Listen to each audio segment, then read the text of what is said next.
क्योंकि नृत्य एक मेडिटेशन है और उससे पूरा बॉडी फ्री हो जाता है, रात को अच्छे से नींद भी आ जाती है।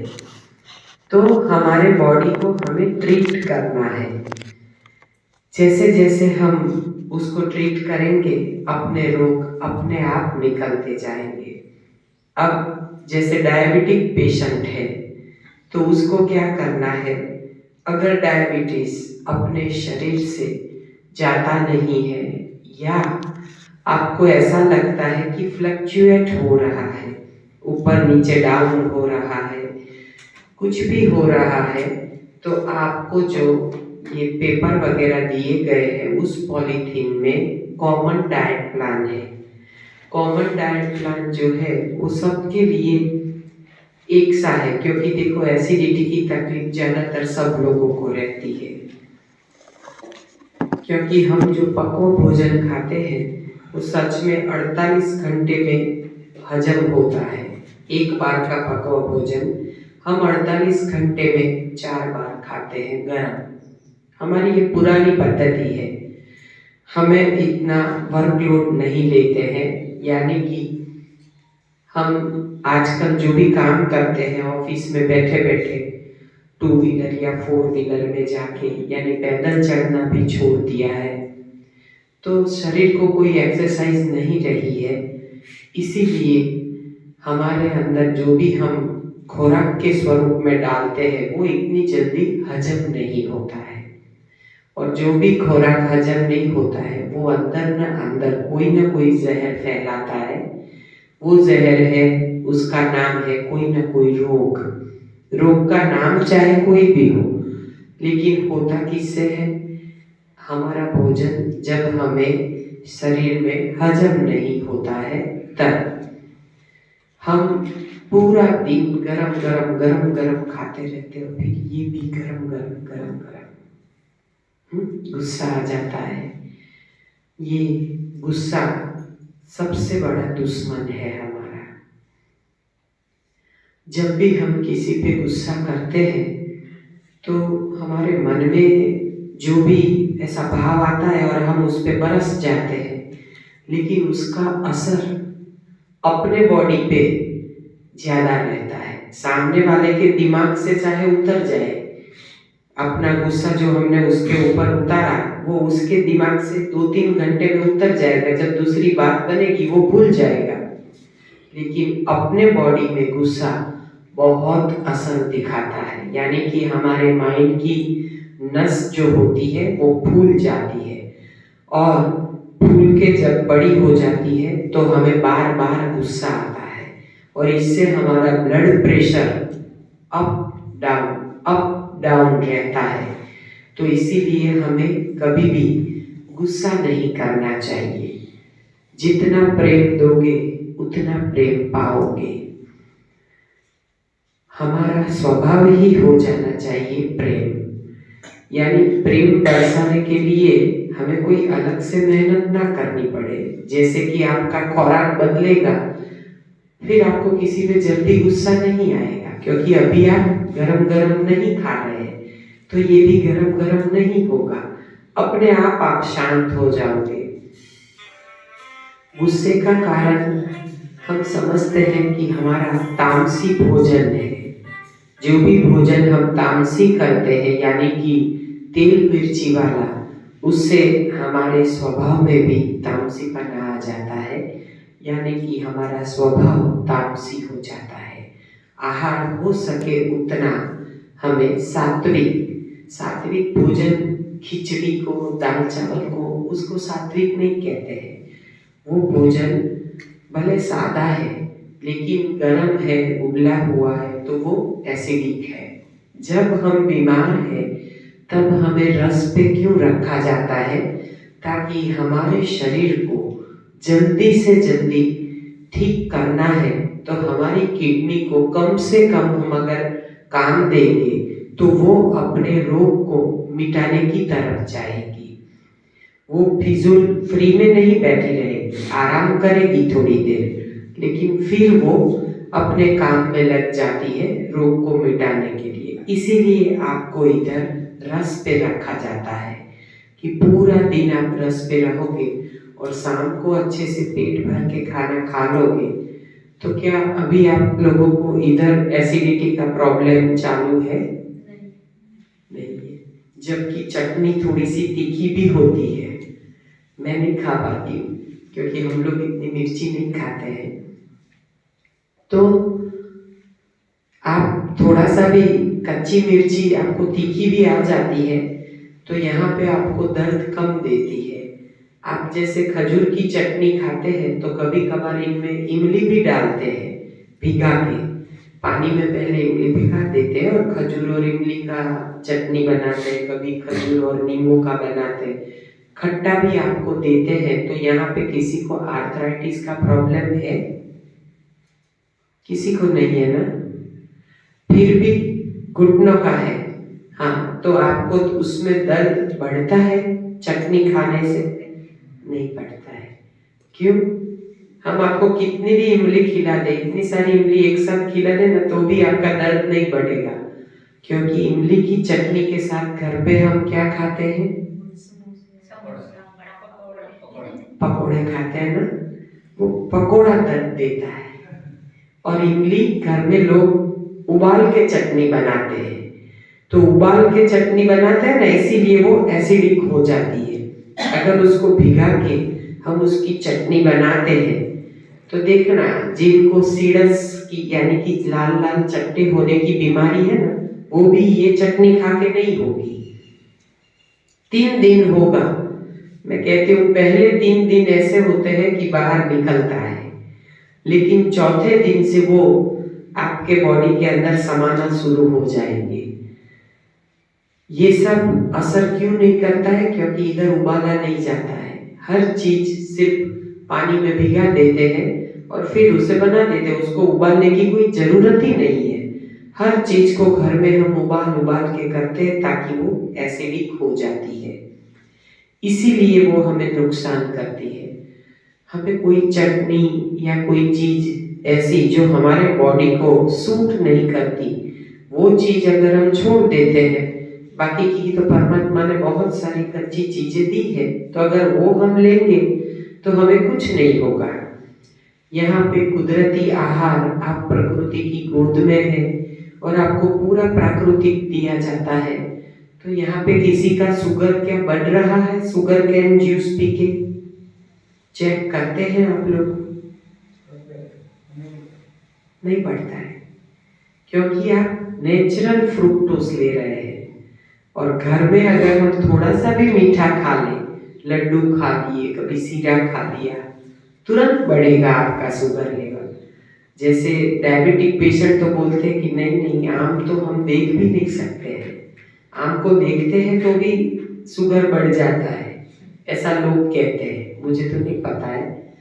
लेकिन आप जो भी परमात्मा ने जिस सीजन में दिया, वो सीजनल, रीजनल और ओरिजिनल आप खाओगे तो आपके शरीर में कोई भी रोग आएगा नहीं, कोई भी रोग, क्योंकि वो सीजनल है।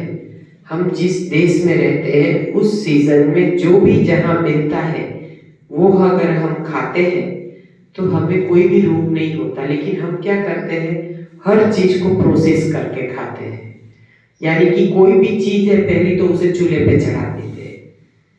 जैसे ही चूल्हे पे चढ़ती है कोई भी चीज, उसका सत्व तत्व नष्ट हो जाता है, उसमें सब कुछ उबल जाता है, कुछ नहीं बचता है। तो इसीलिए हमारे बॉडी में सारी डेफिशिएंसी आती है। डेफिशिएंसी अगर मिटानी है तो हमें 80% अल्कलाइन भोजन लेना ही होगा। 80% अल्कलाइन भोजन, 20% एसिडिक भोजन। कब? जब हम निरोग बन जाते हैं तब। निरोगी बनने के बाद आपका रास्ता मध्यम हो जाएगा। जब मध्यम रास्ता किसको कहते हैं? एक टाइम कच्चा यानी दिन में कच्चा और शाम को पक्का भोजन, यानी कि हम हमारे घर में जो बनाते हैं उसमें हमें डेयरी प्रोडक्ट, बेकरी प्रोडक्ट और गेहूं का त्याग करना है। कभी कभार गेहूं के दलिया भी खा लेंगे तो कुछ नहीं होगा, लेकिन हो सके वहां तक गेहूं का त्याग। जौ का आइटम ले सकते हैं, बार्ली का। मध्यम मार्ग है। देखो, अभी जो आप बीमार है तो तुरंत आप खाना शुरू नहीं करोगे। शुरुआत का चातुर्मास होता है हमारे रोग को मिटाने के लिए। हमने पूरी जिंदगी खाना खाया है। आपको कोई भी रोग मिटाना है तो उसमें चातुर्मास चाहिए। सामान्य कोई आप एसिडिटी, गैस्ट्रिक ट्रबल, उससे आप पीड़ित हैं तो ये तो निकलने में देर नहीं लगती है। 15 दिन, 21 दिन या 1 महीने में ये चीज चली जाती है। एसिडिटी तो आपको इधर ही मिट जाएगी। तो ऐसी चीजों में कोई हर्ज नहीं है। लेकिन आप कोई नया या कोई बड़ा रोग लेके आए हैं तो आपको सेमिनार के ये जो 8 दिन है वो आपके फेल नहीं जाने चाहिए, वो उसमें गिन लेने। यहाँ पे आप जब कुछ भी गरम नहीं लेते हैं तो अब आपको गरम घर पे जाके भी नहीं लेना है। ये आपकी गिनती की शुरुआत हो गई जब से आपने सेमिनार 5 तारीख से शुरू किया। अब अगर आपको बीच में एक भी बार खाना खा लोगे तो एक सब्जेक्ट में फेल तो सभी सब्जेक्ट में फेल, पूरी ABCD फिर से करनी पड़ेगी। यानी आपकी तपश्चर्या 8 दिन की जो है वो अब गिनती में नहीं आएगी चातुर्मास में। तो अभी आप अगर चातुर्मास करना चाहते हैं तो मन में केवल आपको ठान लेना है और यहाँ पे कमांड देना है कि मैं चातुर्मास तक अपक्व आहार और रसाहार पे रहेंगे। बस इतना कमांड आपने दे दिया। अब आपका बॉडी आपको रिस्पॉन्ड करेगा क्योंकि आपने एक बार इसको कमांड दे दिया। चातुर्मास का महत्व हर धर्म में है। क्यों है? क्योंकि हमारी बॉडी की साइकिल को बदलने में चातुर्मास लग जाते हैं। 1 महीने में, 2 महीने में हमारी बॉडी की साइकिल पूरी तरह चेंज नहीं होती है, क्योंकि रोग को जब मिटाना है तब रोग खून से मिटना चाहिए। रोग हमारे खून में आ चुका है। बॉडी में जो दिख रहा है ना वो अपने खून में पहले अंदर अंदर ही पनपता है, फिर डिटेक्ट होता है। तो जैसे ब्लड शुगर जब ब्लड में आता है तभी आपको डायबिटिक बताया जाता है। केवल चक्कर आना या ज्यादा भूख लगना, उस सिम्टम से हमारा डायबिटिक क्योर नहीं होगा और डिटेक्ट भी नहीं होगा। तो इसलिए हमारे खून में जो रोग आ चुका है उस रोग को जब मिटाना है तब हमें शांति से पहले चातुर्मास पूरे करने चाहिए। आपके चातुर्मास शुरू हो चुके हैं। अब आप डाइट कैसे फॉलो करेंगे? जैसे यहाँ पे आप अभी 3 टाइम जूस ले रहे हैं और शाम को 1 टाइम कच्चा भोजन खा रहे हैं। अब घर पे जाके अगर आपको ऐसा लगता है कि आपका उपवास लंबा आप खींच सकते हैं, यानी कि 12 बजे के जगह आप 1 बजे, 1:30 बजे या 2 बजे आप जूस लेते हैं तो 2 बजे का जूस स्किप हो जाएगा। जितना कम जाए उतना आपके बॉडी के लिए अच्छा है। ये तो जूस एक सपोर्ट है, क्योंकि हम पूरा दिन भूखा नहीं रह पाएंगे, तो जूस एक सपोर्ट है। आपका बॉडी जब मांगता है तब आपको देना है। और अगर इतने में पेट भर जाता है तो जरूरी नहीं है कि आप 2 गिलास पियो। आहिस्ता आहिस्ता आपकी क्वांटिटी कम होती जाएगी। अभी आप नए हैं, घर से खा पी के आए हैं तो शरीर मांगेगा, तो इसमें कोई शर्म रखने की जरूरत नहीं है कि ये तो ग्रीन जूस 3 गिलास पीते हैं, 4 गिलास पीते हैं, 5 गिलास पीते हैं, इसमें क्या है? जिसके बॉडी की जितनी कैपेसिटी, आप आराम से बैठ के पीजिए। और आहिस्ता आहिस्ता पीजिए, घूंट घूंट पीजिए। जूस को अगर आप घट घट पिएंगे तो ये इतना फायदा नहीं करेगा जितना आपको घूंट घूंट फायदा करेगा। आहिस्ता आहिस्ता आप पिएंगे घूंट घूंट, भले आप 4 गिलास पिए तो भी आपका जूस जल्दी से ब्लड में जाएगा और वो उसका काम करेगा क्लोरोफिल बनाने का और आपके ब्लड को शुद्ध करने का। रसाहार सभी आहार में उत्तम क्यों है? क्योंकि रसाहार सबसे जल्दी हजम होता है। घर पे जाके ऐसा नहीं है कि आपको अगर कभी ऐसा भी होगा कहीं आप बाहर है और जूस नहीं मिलता है तो कोई बात नहीं, आप संतरे चूस लीजिए, मौसम्बी चूस लीजिए, टमाटर चूस लीजिए।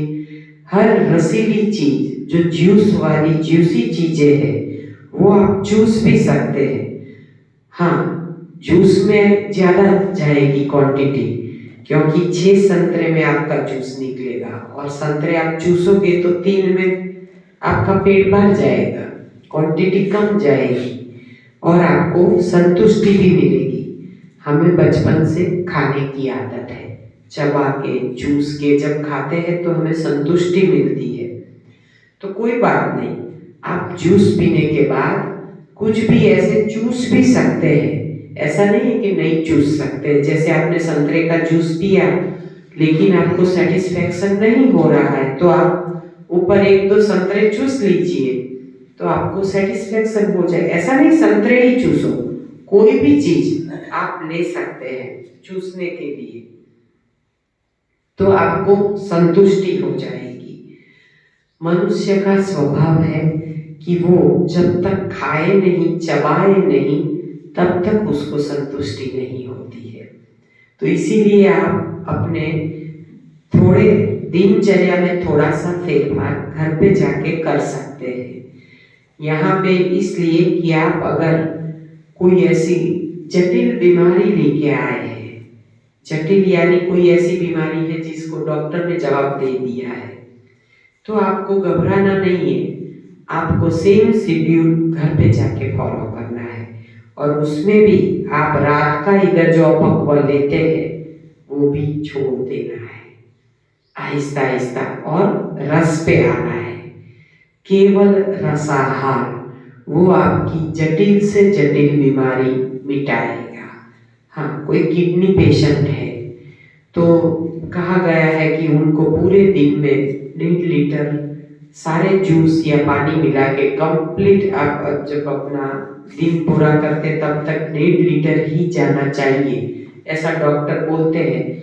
तो आपको जूस की मात्रा घटा देने की और आप नीट जूस पिएंगे जैसे स्लो जूसर में वगैरह में निकाल के, तो वैसे भी आप कम क्वांटिटी लेंगे क्योंकि उसमें नीट जूस में कम में पेट भर जाता है। थोड़ा सा लोगे और आपका पेट भर जाएगा।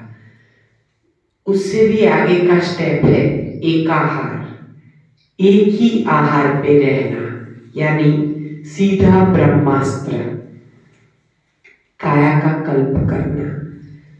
काया का कल्प सीजन सीजन का होता है। जैसे संतरे के मौसम में केवल संतरे के जूस पे रहना, आर्थराइटिस या फिर सोराइसिस जैसी बीमारियां होती है उस पे, सोराइसिस वाले एक बेटे को सूरत में केवल संतरे पे रखा गया था 3 महीने के लिए। उनका सीजन जब शुरू हुआ तब से लेके सीजन खत्म हुआ तब तक वो करीबन 100 दिन 100 डेज वो संतरे पे रहा और उसका सोराइसिस बिल्कुल निकल गया। इतना था सोराइसिस पूरे बॉडी में कि उसको दिन में 4 बार तो कपड़े चेंज करने पड़ते थे, उतना उसको पानी निकलता था स्किन से, खुजली आती थी। तो कोई भी एक जिसका सीजन है, जिस टाइम आप साधना करना चाहते हैं उस टाइम अगर आपने एकाहार किया और वो भी अगर ऑर्गेनिक चीज पे, यानी कि खुद हम जो उगाते हैं जिसमें हम पेस्टिसाइड्स नहीं डालते हैं, वैसी चीजों का अगर हम सेवन करते हैं तो वो हमें बहुत जल्दी फायदा करता है। जैसे अब अंगूर का सीजन आएगा तो अंगूर पे एक आहार कैंसर तक मिटाता है। लेकिन अगर आप पेस्टिसाइड्स वाले अंगूर लोगे तो कोई फायदा नहीं है। दमा, अस्थमा जैसी बीमारियां भी ठीक होती है अंगूर से। हम अंगूर से घबराते हैं, लेकिन अगर आपको ऑर्गेनिक अंगूर मिल जाए और आप ऑर्गेनिक अंगूर का जूस पियो तो आपका कफ जो अंदर जमा है वो पिघल के बाहर निकल जाएगा। खांसी भी होगी थोड़ी सी, क्योंकि कफ को हिलाने के लिए, निकालने के लिए हमें खांसी होती है। तो इसमें घबराने वाली बात नहीं है। लेकिन खांसी के बाद आपका पहले जैसे थोड़ा थिक कफ निकलेगा, उसके बाद आहिस्ता आहिस्ता आपका कफ एक हाथ पे पिघल जाएगा और पतला होके ऊपर से और नीचे से एनिमा के जरिए दोनों जगह से वो निकलेगा, नाक से भी निकलेगा। तो किसी भी स्वरूप में आपके बॉडी के अंदर से आपका पुराना कफ सारा निकल जाएगा। एकाहार सभी रोगों में ब्रह्मास्त्र है। चाहे शुगर पेशेंट भी है, लेकिन आप केवल 10 दिन का एकाहार करके देखना। अगर घर पे नहीं कर सकते हो तो एकाहार का सेमिनार भी होता है। जैसे सिद्धपुर में अंगूर पे एकाहार है, कुछ 4000 रुपया फीस है 10 दिन की। अंगूर का जूस पीना और अंगूर खाने के लिए देंगे, लेकिन वो एकाहार ऑर्गेनिक अंगूर पे नहीं है। सादे अंगूर जो मिलेंगे उस पे है। उसमें भी 10 दिन में कितना फायदा होता है आप रह के देख सकते हैं। क्योंकि भले पेस्टिसाइड्स है, लेकिन उसको नमक वाले पानी में, नींबू वाले पानी में रखा जाता है। अगर आप ऑर्गेनिक पे करते हैं तो वो सेमिनार महंगा होगा, क्योंकि ऑर्गेनिक अंगूर उससे डबल महंगे आते हैं। तो अगर आप ऑर्गेनिक अंगूर पे ये सेमिनार करना चाहते हैं तो आप किसी भी जैसे जो आयोजक है आप बोलोगे तो वो उसका आयोजन करना शुरू कर देगा। क्योंकि महंगा होता है, लेकिन कम से कम 50 जने हो तो खर्चा निकल जाता है। जैसे कि आश्रम का है या किसी भी चीज को किराए रखा है, उसका खर्चा निकल जाए तो आयोजक को भारी ना पड़े। बस इतना ही होता है। बाकी सेमिनार कोई कमाने के लिए नहीं होता है। सेमिनार में प्राइस ऐसे ही रखी जाती है कि जैसे आपको चीज जिस सीजन में जिस भाव से मिलती है उसी हिसाब से रखा जाता है। आप 10 दिन का अंगूर शिविर आप सिद्धपुर में भी करके आप एक बार ट्राई कर सकते हैं अपने आप को एकाहार में रखने का। मैंने भी किया था और अंगूर से ही मैंने अपनी शुरुआत की थी ये न्यू डाइट सिस्टम की। मैं सीधी अंगूर के सेमिनार में गई थी और पहले ही 10 दिन में मैंने परिणाम पाया था। यानी अंगूर के जब हम एकाहार में जाते हैं ना, तो जिसको वेट लॉस का है ना, 10 दिन में 10 केजी उड़ जाता है। हाँ, क्योंकि उसमें हम एकाहार करते हैं तो पहले 2-3 दिन ही हम ज्यादा क्वांटिटी ले पाते हैं। अंगूर में कैलोरी ज्यादा है, तो पहले तो जब जाते हैं ना तो लोग 2-2, 3-3 गिलास आराम से पी लेते हैं। और फिर जैसे 3 दिन खत्म होंगे ना, फिर वो 3-3 गिलास जो पूरे दिन आपको जैसे 2 बार जूस और 2 बार अंगूर दिए जाते हैं ना, तो पहले तो प्लेट भर के अंगूर खा लेते हैं। लेकिन 3 दिन जाता है ना, फिर इतने पे आ जाते हैं अपने आप, क्योंकि एक ही चीज मुंह को भाती नहीं है और फिर अच्छा भी नहीं लगता है। अपने आप क्वांटिटी कम हो जाती है और हमारा जो उपवास का जो हमारा ध्येय है वो पूरा हो जाता है एकाहार में। तो उपवास अपन लंबा खींच सकते हैं और कम लेते हुए भी कैलोरी ज्यादा है तो हमारी एनर्जी और बढ़ेगी और उसमें कोई झंझट ही नहीं। बस अंगूर का जूस पिया और फ्री। कहीं भी गए तो अंगूर का डिब्बा साथ में लेके गए, बस बात खत्म। कितना जीवन कितना आसान हो जाता है। हमें कैसी भी साधना करनी है, हमें साधना में आगे बढ़ना है, तो भी जब आप एकाहार करेंगे ना, आपके शरीर का लालन पालन कम हो जाएगा और आपको प्रभु की ओर जाने की जो आपकी राह है वो क्लियर हो जाएगी। आप ज्यादा मेडिटेशन कर पाएंगे। अपने आपको देखना, आपकी लिंक जुड़ने में कोई टावर की जरूरत नहीं पड़ेगी। हाँ, इधर मोबाइल का टावर नहीं आता है तो आपका जब ध्यान वगैरह सुबह में आप ध्यान रूम में ध्यान करने जाते हो तो कितना वक्त मिलता है आपको, क्योंकि बस एनिमली बात खत्म। आपका शरीर आपको सपोर्ट करना शुरू हो जाता है। जबकि जब हम घर पे थे, ये सिस्टम नहीं जानते थे, तो सुबह में उठ के एक ही विचार आता था, चाय कब पिएंगे। हाँ, चाय का विचार, नाश्ते का विचार आता था। लेकिन इधर चाय नाश्ता करना ही नहीं है तो आपको एक ही विचार आता होगा, ध्यान में जाके कब बैठे। हाँ, उसकी भी तलब होनी चाहिए शरीर में कि भाई नहीं, हम प्रभु का मिलन करना है।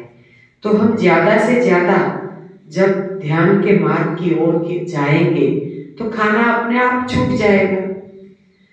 तो जितना हम कम से कम भोजन लेंगे उतना शरीर कम आलसी बनेगा, आलस कम आएगी। जितना कम जाता है उतनी स्फूर्ति ज्यादा होती है। और केवल स्फूर्ति बढ़ती है इतना नहीं है, स्फूर्ति हमारी बढ़ने से हमारी एकाग्रता बढ़ती है। आप देखना, जितना इधर आप रस पीते हो और ध्यान में बैठते हो तो कितना मजा आता है, शरीर हमें सपोर्ट करता है।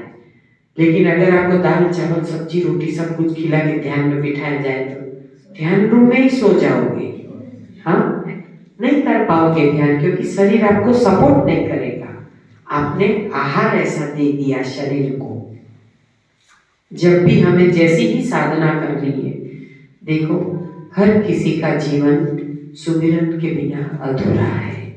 सुमिरन तो जीवन में होना ही चाहिए, तभी हमारा मार्ग सफल बनता है। तब सेवा और सुमिरन, सुमिरन का मार्ग हमें आसान बनाना है तो हमें अध्यात्म का मार्ग पकड़ना ही होगा। अध्यात्म में हम जितना डीपली जाएंगे उतना हमारा रोग शरीर से जल्दी भागेगा। हमारा रोग भगाने के लिए अगर हमने आहार बदल दिया तो तुरंत हमें पता चलेगा कि जैसे आहार बदला रोग का निकलना शुरू हो जाएगा। रोग निकलना बाय प्रोडक्ट है। सच में ये रास्ता प्रभु के नजदीक जाने का है। ध्यान साधना उसके लिए है, लेकिन रोग निकल जाते हैं बाईपास। तो अब आप एकाहार पे आए तो अब शरीर को कोई कष्ट ही नहीं है। किडनी को एक ही काम करना है, केवल अंगूर आए हैं, बस उसको हजम करना है यूरिन के जरिए और लेट्रिन के जरिए निकाल देना है। बस उसको अंदर कोई मेहनत नहीं करनी है। जब आप तरह तरह की चीजें डालते हैं तो किडनी को भी अलग अलग करना पड़ता है। जब दाल चावल सब्जी रोटी खाते हैं तो उसमें से दाल अलग, चावल अलग, सब्जी अलग, रोटी अलग, फिर चारों को पचाने का काम, फिर उसको हमारे स्मॉल इंटेस्टाइन से लार्ज इंटेस्टाइन में फिर कुछ कचरे के स्वरूप में, मल के स्वरूप में बाहर निकलेगा, कुछ अंदर रहेगा। लेकिन हर चीज के लिए शरीर को प्रोसेस करनी पड़ेगी। और जब आप रस पे रहते हैं तो शरीर की प्रोसेस बंद हो जाती है। फट से पेट साफ होना और फट से हमारा हीमोग्लोबिन, कैल्शियम, B12, B3 सब कुछ बढ़ जाता है, जबकि हम पूरा लेते भी नहीं है। आपको नहीं पता होगा, उपवास से B12 बढ़ता है। कुछ भी नहीं डालते हैं उससे B12 सबसे ज्यादा बढ़ता है।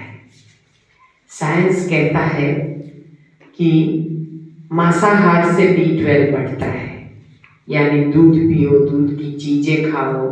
जब मांसाहारी लोग मांसाहार करते हैं तो बोले उसमें से B12 मिलता है। बिल्कुल गलत है। मांसाहार करने से कभी B12 बढ़ता है, ऐसा है ही नहीं। इंसान ऐसा है कि खुद खाने के लिए कुछ न कुछ बहाने ढूंढता है। सात्विक में सात्विक होता है तो वो है प्राकृतिक आहार, जो हमें जल्दी से जल्दी हजम होता है। और प्राकृतिक आहार से हमें हर चीज मिल जाती है। जैसे कि B12 बढ़ाना है तो आप स्पिरुलिना का पाउडर लेंगे, दरियाई सेवाड़ का। भले हम पाउडर नहीं लेते, लेकिन दरियाई सेवाड़ का पानी लेना सबके लिए मुश्किल है। तो दरियाई सेवाड़ यानी एक सी फूड है, उसका पाउडर हम एक छोटी सी आइसक्रीम स्पून भी अगर लेना शुरू कर देंगे तो आपका B12 भी बढ़ जाएगा। आपके शरीर में जो त्रुटि है, आपको लगता है कि विटामिन और कैल्शियम मिनरल्स सबकी कमी के कारण है, वो कमी किस लिए है? क्योंकि आज तक आप सप्लीमेंट्स खाते रहे, भोजन ऐसे लेते रहे, तो आपकी कमी पूरी नहीं हुई, क्योंकि आपने सप्लीमेंट्स के जरिए अपनी कमी पूरी करने का प्रयत्न किया। अब आप नेचुरल सप्लीमेंट्स यानी सीजनल, रीजनल, ओरिजिनल फलों के रस, वेजिटेबल के जूस पिएंगे, उसमें से आपको नेचुरल B12 प्राप्त होगा, नेचुरल D3 प्राप्त होगा। जैसे आप धूप स्नान करते हैं, सनलाइट आप लेते हैं, आपको ऐसा नहीं है कि सनलाइट में जाके बैठे रहना है, सनलाइट में आप अपना काम लेके भी बैठ सकते हैं, लेकिन आप सुबह का धूप, जब दोपहर की सनलाइट इतना काम नहीं करती है, सुबह की धूप, तो धूप स्नान जैसे सर्दी के मौसम में 9 बजे के बाद हम सूरज का गर्मी ले सकते हैं, क्योंकि सुबह में ठंड लगती है। तो जब आप सन बाथ लेने के लिए बैठते हैं तो कुछ ना कुछ काम लेके बैठे, ध्यान में बैठे, कुछ भी कीजिए। आप उल्टे सीधे सोते हैं तो आप स्मरण तो कर सकते हैं ना, सिमरन तो कर सकते हैं। तो हम अगर स्मरण करते हैं तो उससे भी हमारा एक कार्य जो है शरीर का, एकाग्रता का, वो भी शुरू हो जाता है होना। तो इसीलिए हमें अपने शरीर को आदत डालनी है कि जब भी भूख लगे रस पी लो, पीने में कम समय जाता है और शरीर को मिलता ज्यादा है। तो हमें जब B12, D3 की कमी है तो आप सनबाथ लीजिए और स्प्राउट मेथी लीजिए, मेथी दाना होता है ना, उसको आप 5-7 दिन का साथ में स्प्राउट करके फ्रीज में रख दीजिए। देखो, फ्रीज का खाना अच्छा नहीं है, लेकिन पकवा भोजन जो हम अंदर रखते हैं, आटा बना के सुबह शाम का साथ में बना के रख देते हैं, उससे कैंसर होता है। आटा लोग ज्यादा बना देते हैं और फ्रीज में रख देते हैं, फिर 1 दिन 2 दिन तक उसी आटे से बना बना के खाते हैं। अब हमारे हाथ में कहाँ मेहंदी लगी है? जब भी जितना चाहिए आप बच्चे को ताजा बना के ताजा खिलाओ ना। ये अगले टाइम का क्यों सोच के इतना लंबा सोचते हो? अपने जीवन के बारे में इतना सोचो ना कि अगर हम प्रभु का नाम ज्यादा लेंगे तो अगले जन्म में काम आएगा। अगले वक्त का सोच के इतना ज्यादा आटा बना के रख देते, सोचते शाम को काम आ जाएगा। गलत। ये फ्रीज में रखा हुआ आटा फर्मेंटेशन भी हो जाता है, इसीलिए तो बेकरी प्रोडक्ट मना करते हैं कि ब्रेड बिस्कुट मत खाओ।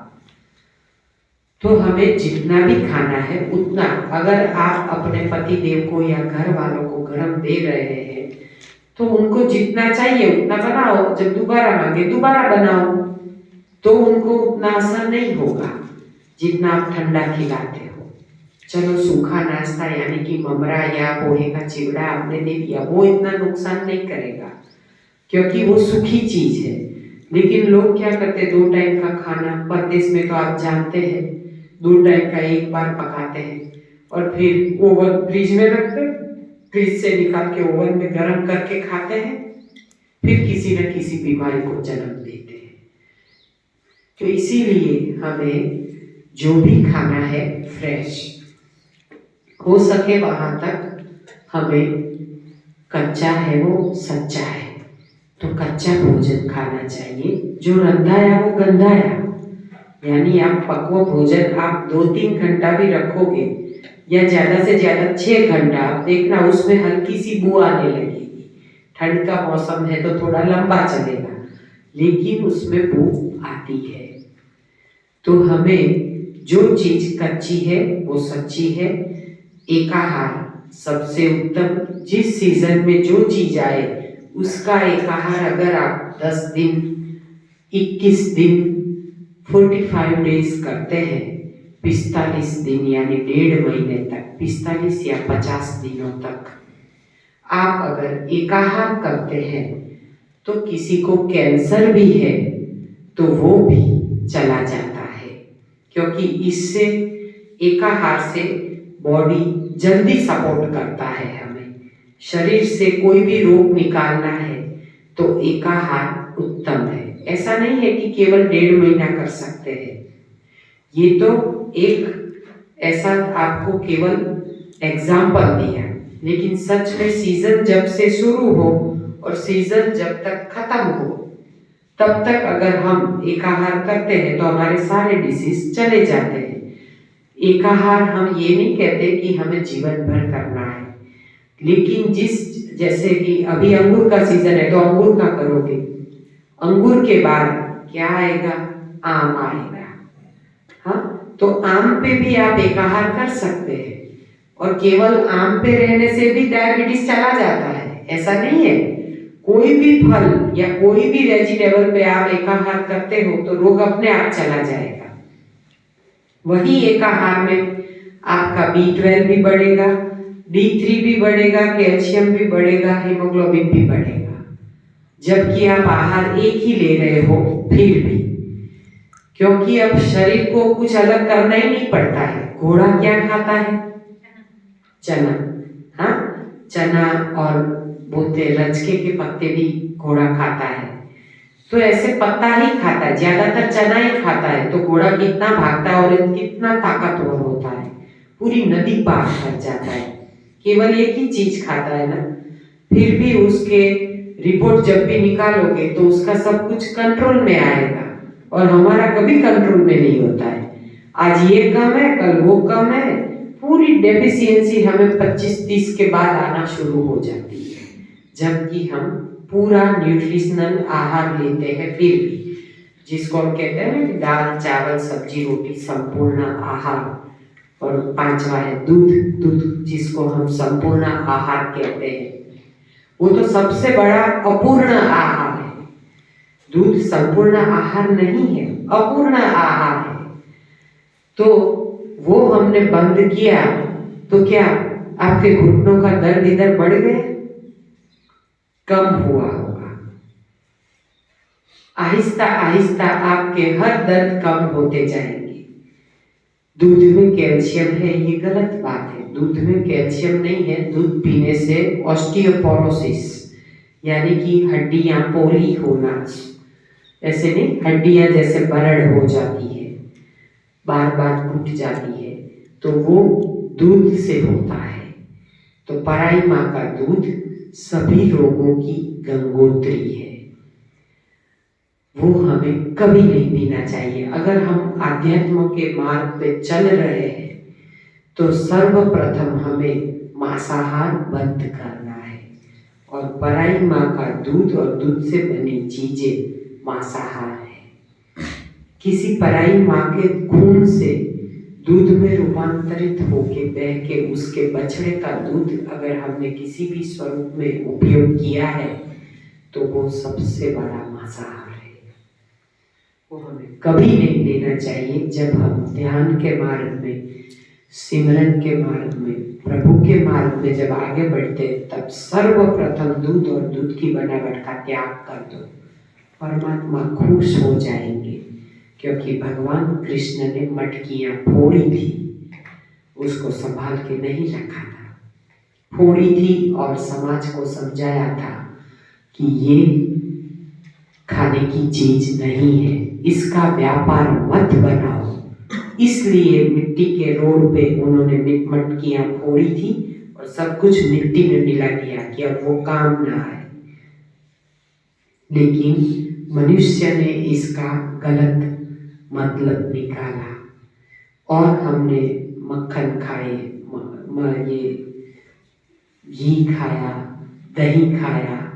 चलो कभी कभार कोई बीमारी ऐसी है तो देना भी पड़ता है, तो दही भी देना पड़ता है, लेकिन शुद्ध गाय के घी का, शुद्ध गाय के दूध का दही। लेकिन कभी किसी कोई बीमारी ऐसी है तभी देना पड़ता है, और दवाई के स्वरूप में थोड़े टाइम के लिए लेना पड़ता है, लेकिन हमेशा के लिए नहीं लेना चाहिए।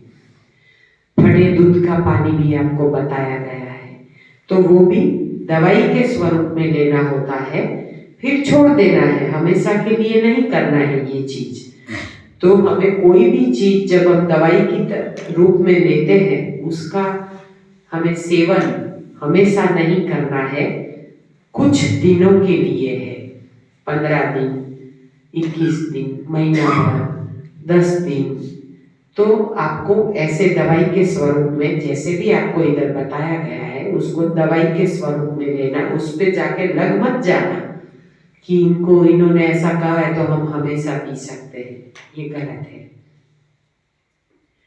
अब आप जब एकाहार कर रहे हैं तब आपकी भूख कम हो जाती है और आपको लगता है कि मेरा वेट तो बहुत रिड्यूस हो गया, तो आपको क्या ध्यान रखना है? चातुर्मास दरमियान मिरर में नहीं देखना है, समझ गए? अब आप मिरर नहीं देखोगे, वरना ये लटक जाएगा ना, तो आप हैरान हो जाओगे, अरे भाई मेरा तो ये सब रूप कम हो गया, मुरझा गया, अब मैं क्या करूंगा, मेरी तो हड्डियां दिखने लगी। सब बोलते रहेंगे आपको, कुछ ना कुछ बोलेंगे, डोसी जैसे दिखते हो, क्यों भूखे मर रहे हो, खा पी के ऐस करो ना, पूरी दुनिया खाती है, कौन ऐसा है, कुछ हो गया वे गोली खा लेंगे, इसमें क्या है, खा पी के मौज मस्ती करो। पर भगवान ने जन्म किस लिए दिया है? तो पानी पूरी पकौड़ी खाने के लिए जन्म नहीं दिया है। हाँ, हमारा तो जन्म दिया है कि हमारा जीवन प्रेरणा स्वरूप बने, किसी के लिए प्रेरणादायी बने, ऐसा हमारा जीवन होना चाहिए। हमारा जीवन हम केवल अपने लिए जिए तो ये जीवन कोई जीवन नहीं है। हमारा जीवन, हमारा शरीर, हमारा हर कार्य किसी को काम में आए, ऐसा होना चाहिए। केवल पैसा पैसा नहीं करने का, कितना कमाओगे, कहाँ पे डालोगे, डिलक्स रूम में एडमिट होने के लिए जमा कर रहे हैं क्या? नहीं, हमारे जीवन सरलता से जाए, हम अपने बच्चों का खर्चा पानी निकाल पाए, उतना हम कमा जाए तो बस काफी है। फिर इतना हम समायोजन करेंगे, इतना समायोजन करेंगे कि बैंक में भरते ही जाएंगे, भरते ही जाएंगे। अब देखते बैंक भी उठ जाती है। हाँ, तो हम भी एक दिन उठने वाले हैं, पता ही नहीं चलेगा कब चले जाएंगे और सब बैंक में पड़ा रहेगा। आप अपने बच्चों के लिए जितना अभी सब जमा कर रहे हो ना, वो बच्चे कहाँ आपके रास्ते पे चलने वाले हैं, वो तो अपना रास्ता खुद बनाएंगे। और अब भगवान ने सबकी व्यवस्था करके रखी है, कभी किसी को आप देखना, भगवान कभी भी भूखा नहीं सुलाता है। भूखा उठाता जरूर है, लेकिन कभी किसी को भूखा सुलाता नहीं है। कौन से प्राणी को फिक्र होती है कल क्या कमाएंगे और क्या खाएंगे? एक इंसान ही ऐसा प्राणी है कि उसको बस फिक्र रहती है, कल कैसा कमाएंगे, क्या कमाएंगे और कितना जमा करेंगे। हम कल का सोचते हैं, इसीलिए हम बीमार हैं। कोई भी पशु प्राणी कल का नहीं सोचता है, बस आज का सोया और कल उठा, बस फ्रेश, और बार बार प्रभु को शुक्राना अदा करता है कि भगवान आपका बहुत बहुत शुक्रिया, आपने हमें अच्छे से सुलाया और अच्छे से उठाया। तो हमें भी उसका शुक्राना अदा करना चाहिए, सोते वक्त और उठते वक्त। बिल्कुल घबराना नहीं है, किसी भी बात से घबराना नहीं है। अब आप चातुर्मास तक मिरर नहीं देखोगे और किसी भी प को सुनोगे नहीं। हाँ, प से यानी कि पत्नी, पति, पुत्र, पुत्री, पड़ोसी, परिवार और पक्का भोजन। हाँ, ये 4.5 महीने तक प को एक साइड। हम ये नहीं कहते कि आप घर से बाहर निकल जाओ, रहना प के साथ है, लेकिन प को सुनना नहीं है।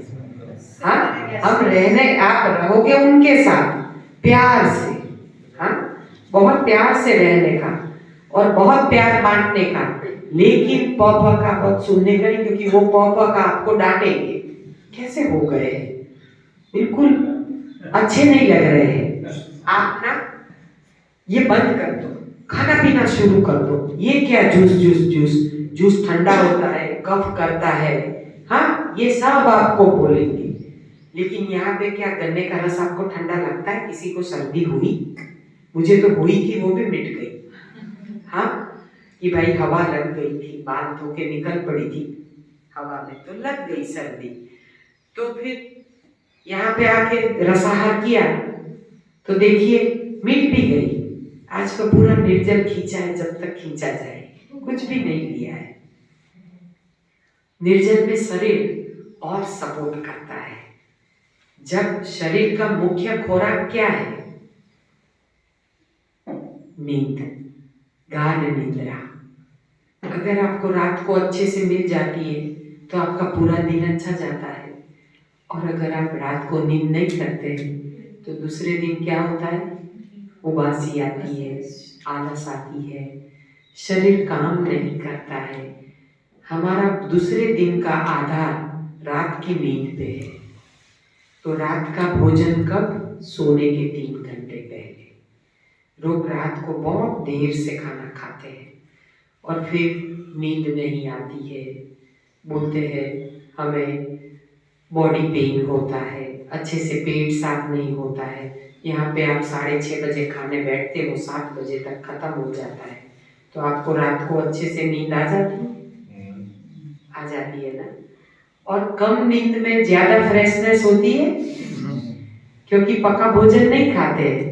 केवल 3 घंटा या 4-5 घंटा भी आप सोते होंगे तो इधर आपको फ्रेशनेस फील होती होगी, आप जल्दी उठ जाते हैं और फिर भी फ्रेश, क्योंकि आहार जो है वो आपका ऐसा जा रहा है कि आपको तुरंत हजम हो जाता है। आहार हमें कैसा लेना चाहिए? तो सम्यक आहार, सम्यक निद्रा और सम्यक व्यायाम। आप सुबह में योग, प्राणायाम, मेडिटेशन, वॉकिंग सब इधर करते हैं तो आपको अच्छा लगता है कि आपने सम्यक व्यायाम कर लिया। अब शरीर को थोड़ा व्यायाम मिल जाता है तो शरीर अपना जो पूरे दिन का रूटीन है वो अच्छे से कर पाता है। तो इसीलिए जब भी हमें कोई व्यायाम करना है तो वो वक्त सुबह का होना चाहिए। लोग रात को खाना खा के वॉकिंग के लिए जाते हैं, गलत है। रात को खाना खा के सो जाना चाहिए। हम ये नहीं कहते कि तुरंत सो जाओ, घर का काम निपटाओ, चलो भाई आप 100 डग चले, यानी कि 100 कदम आप चलोगे घर में या ऐसे, तो उसमें कोई हर्ज नहीं है। लेकिन ज्यादा वॉकिंग करने के लिए जाने की कोई जरूरत नहीं रहती कि रात की। सुबह का अगर आप चलोगे, जितना चलोगे सुबह में, वो आपको परिणाम देगा। लोग कहते हैं हम कितना भी चले हमारा वजन कम नहीं होता है। कैसे होगा? जब तक आहार नहीं बदलोगे और फिर दौड़ दौड़ के थक जाओगे ना, तो भी कम नहीं होगा, क्योंकि आप आहार तो वही ले रहे हैं। अब जब आप आहार चेंज करते हो, जैसे कि अब जूस वगैरह लेते हो, पकवा भोजन छोड़ दिया तो शरीर ने उतरना शुरू कर दिया, वेट कम हुआ ना, 3 दिन में कम से कम 1.5 किलो तो गया होगा। तो क्यों? क्योंकि आप रसाहार ले रहे हैं और तला भुना नहीं खाते हैं, अनाज नहीं खाते हैं, तो हमारा वेट अनाज से बढ़ता है, फल सब्जियां से नहीं बढ़ता है। तो जब भी आप मध्यम मार्ग में जाओगे एक वक्त खाने पे 4.5 महीने के बाद, तब आपका भोजन कैसा होगा? 70% सब्जियां, यानी कि सब्जियों का उपयोग आप हर चीज में करेंगे। जब आप पकवा पे जाएंगे तो अब आप दाल, चावल, सब्जी और बाजरा या मिलेट्स की रोटी खाएंगे, या फिर केवल चावल छोड़ दिए, सब कुछ छोड़ दिया और आपने मिलेट शुरू किए, तो वो मिलेट भी बहुत फायदे कारक होते हैं। वो जिसका वजन कम है उसका थोड़ा बढ़ेगा और जिसका ज्यादा है उसका कम होगा। मिलेट का काम है अपने वजन को नियंत्रित करना। तो जब भी आप पक्व भोजन पे जाए तब आप मिलेट्स का उपयोग करें। चातुर्मास के बाद, चातुर्मास में आपके 1 बाय 1 स्टेप रहेंगे। रसाहार, उसके बाद कच्चा, फिर रसाहार, कच्चे के बाद फलाहार। कम से कम जैसे ये साधना आप इधर कर रहे हैं, घर पे जाके आपने चाहा कि नहीं अब हम कच्चा भी छोड़ देंगे और ना रह पाए तो शाम को केवल पपीता खा लिया, या चीकू, पपीता, केला, आपको जो भी अच्छा लगता है आपने खा लिया और आपने अपना उपवास खत्म किया। कभी निर्जल भी कर दिया।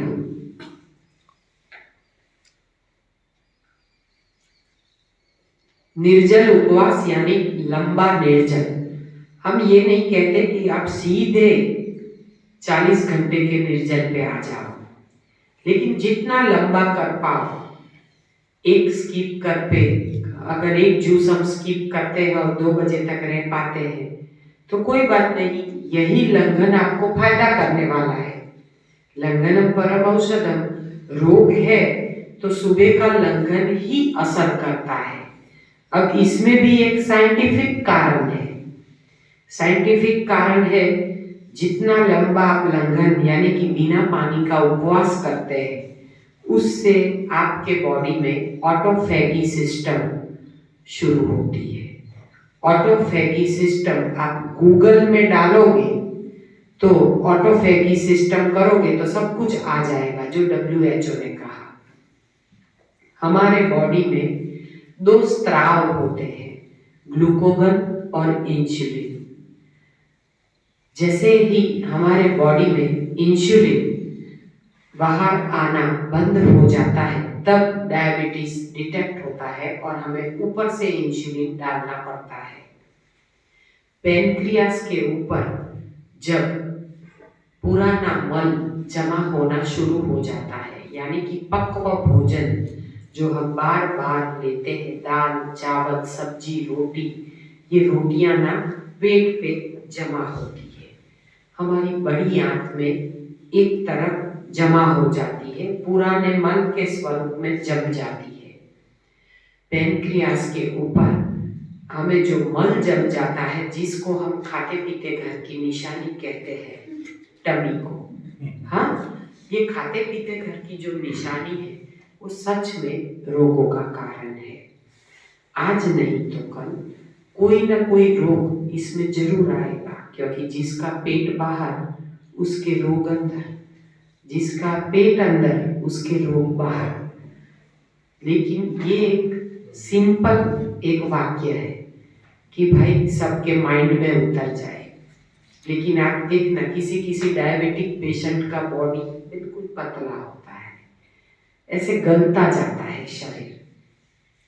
तो जो ज्यादा बीमार है वो भी पतले होते जाते हैं। ऐसा नहीं है कोई स्वस्थ है, पतला है और एकदम स्वस्थ है, उसे कोई बीमारी ही नहीं है, तो इसका कोई मापदंड हम नहीं निकाल सकते। स्वस्थ शरीर यानी जब भी हम अपना बॉडी प्रोफाइल करवाए तो किसी भी चीज की हमें कमी महसूस ना हो। हम ये नहीं कहते कि हमें मेडिकल साइंस का सहारा नहीं लेना है, मेडिकल साइंस का सहारा जरूर लेना है, साथ में रखना है। मेडिकल साइंस को सर पे नहीं रखना है। हम लोग सर पे रख देते हैं, डॉक्टर ने कहा है, घबरा जाते हैं, बस डॉक्टर ने जवाब दिया है और इंसान समझता है हमें भगवान ने जवाब दे दिया।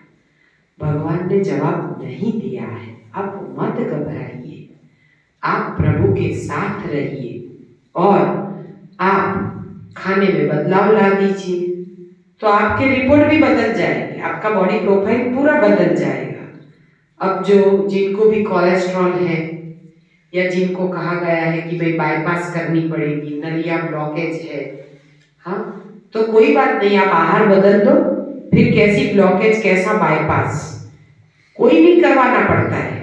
क्योंकि कितने भी लोग ऐसे हैं जो ऐसे सेमिनार में आए हैं और घर पे जाके जिन्होंने चातुर्मास किया है और चातुर्मास के बाद नॉर्मल जीवन यानी 2 टाइम खाने वाला नहीं, एक वक्त कच्चा और एक वक्त पक्का, यानी शाम के वक्त पक्का, हाँ दोपहर को पक्का नहीं, वरना फिर लोग क्या करते मालूम, बोलते हमें तो दोपहर को पक्का अच्छा लगता है, फिर दोपहर को पक्का भोजन खाते हैं और शाम को कच्चा खाते हैं, ऐसा बोलते हैं।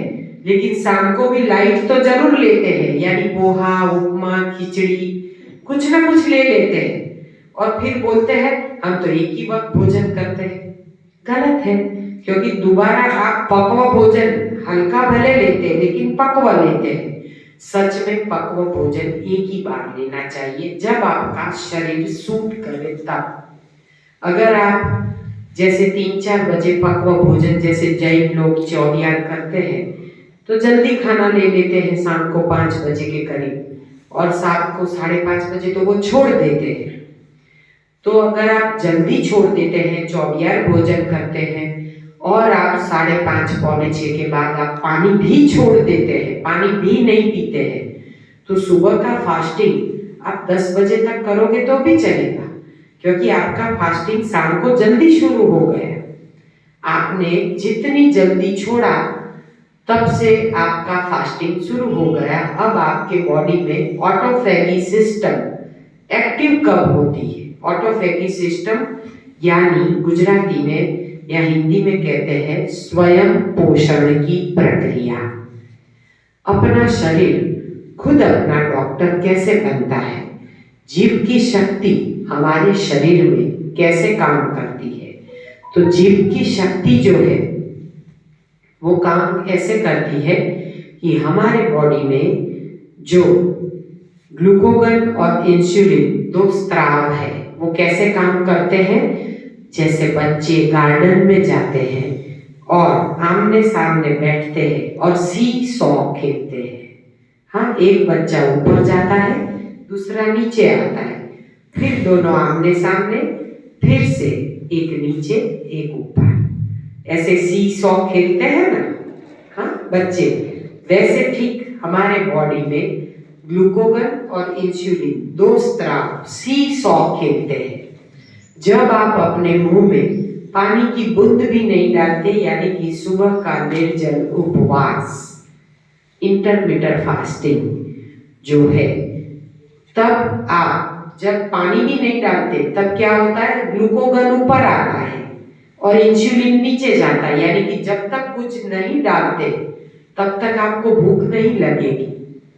जैसे ही आप थोड़ा सा डालना शुरू करोगे तो तुरंत इंसुलिन ऊपर आ जाएगा, ग्लूकोगन नीचे चला जाएगा, तो आपको थोड़ी थोड़ी देर में खाने की इच्छा होगी। इधर तो चलो लेक्चर होता है, सब बातें करते हैं तो आपको भूख नहीं लगती है, लेकिन जब आप घर पे रहोगे ना तो देखना, आपने ग्रीन जूस पी लिया ना, फिर आपको केला दिखेगा, अमरूद दिखेगा, क्योंकि जो जो चीज आपने लाके रखी है ना वो सब दिखने लगेगी, हाँ याद आने लगेगी, फिर लगेगा थोड़ा खा लो।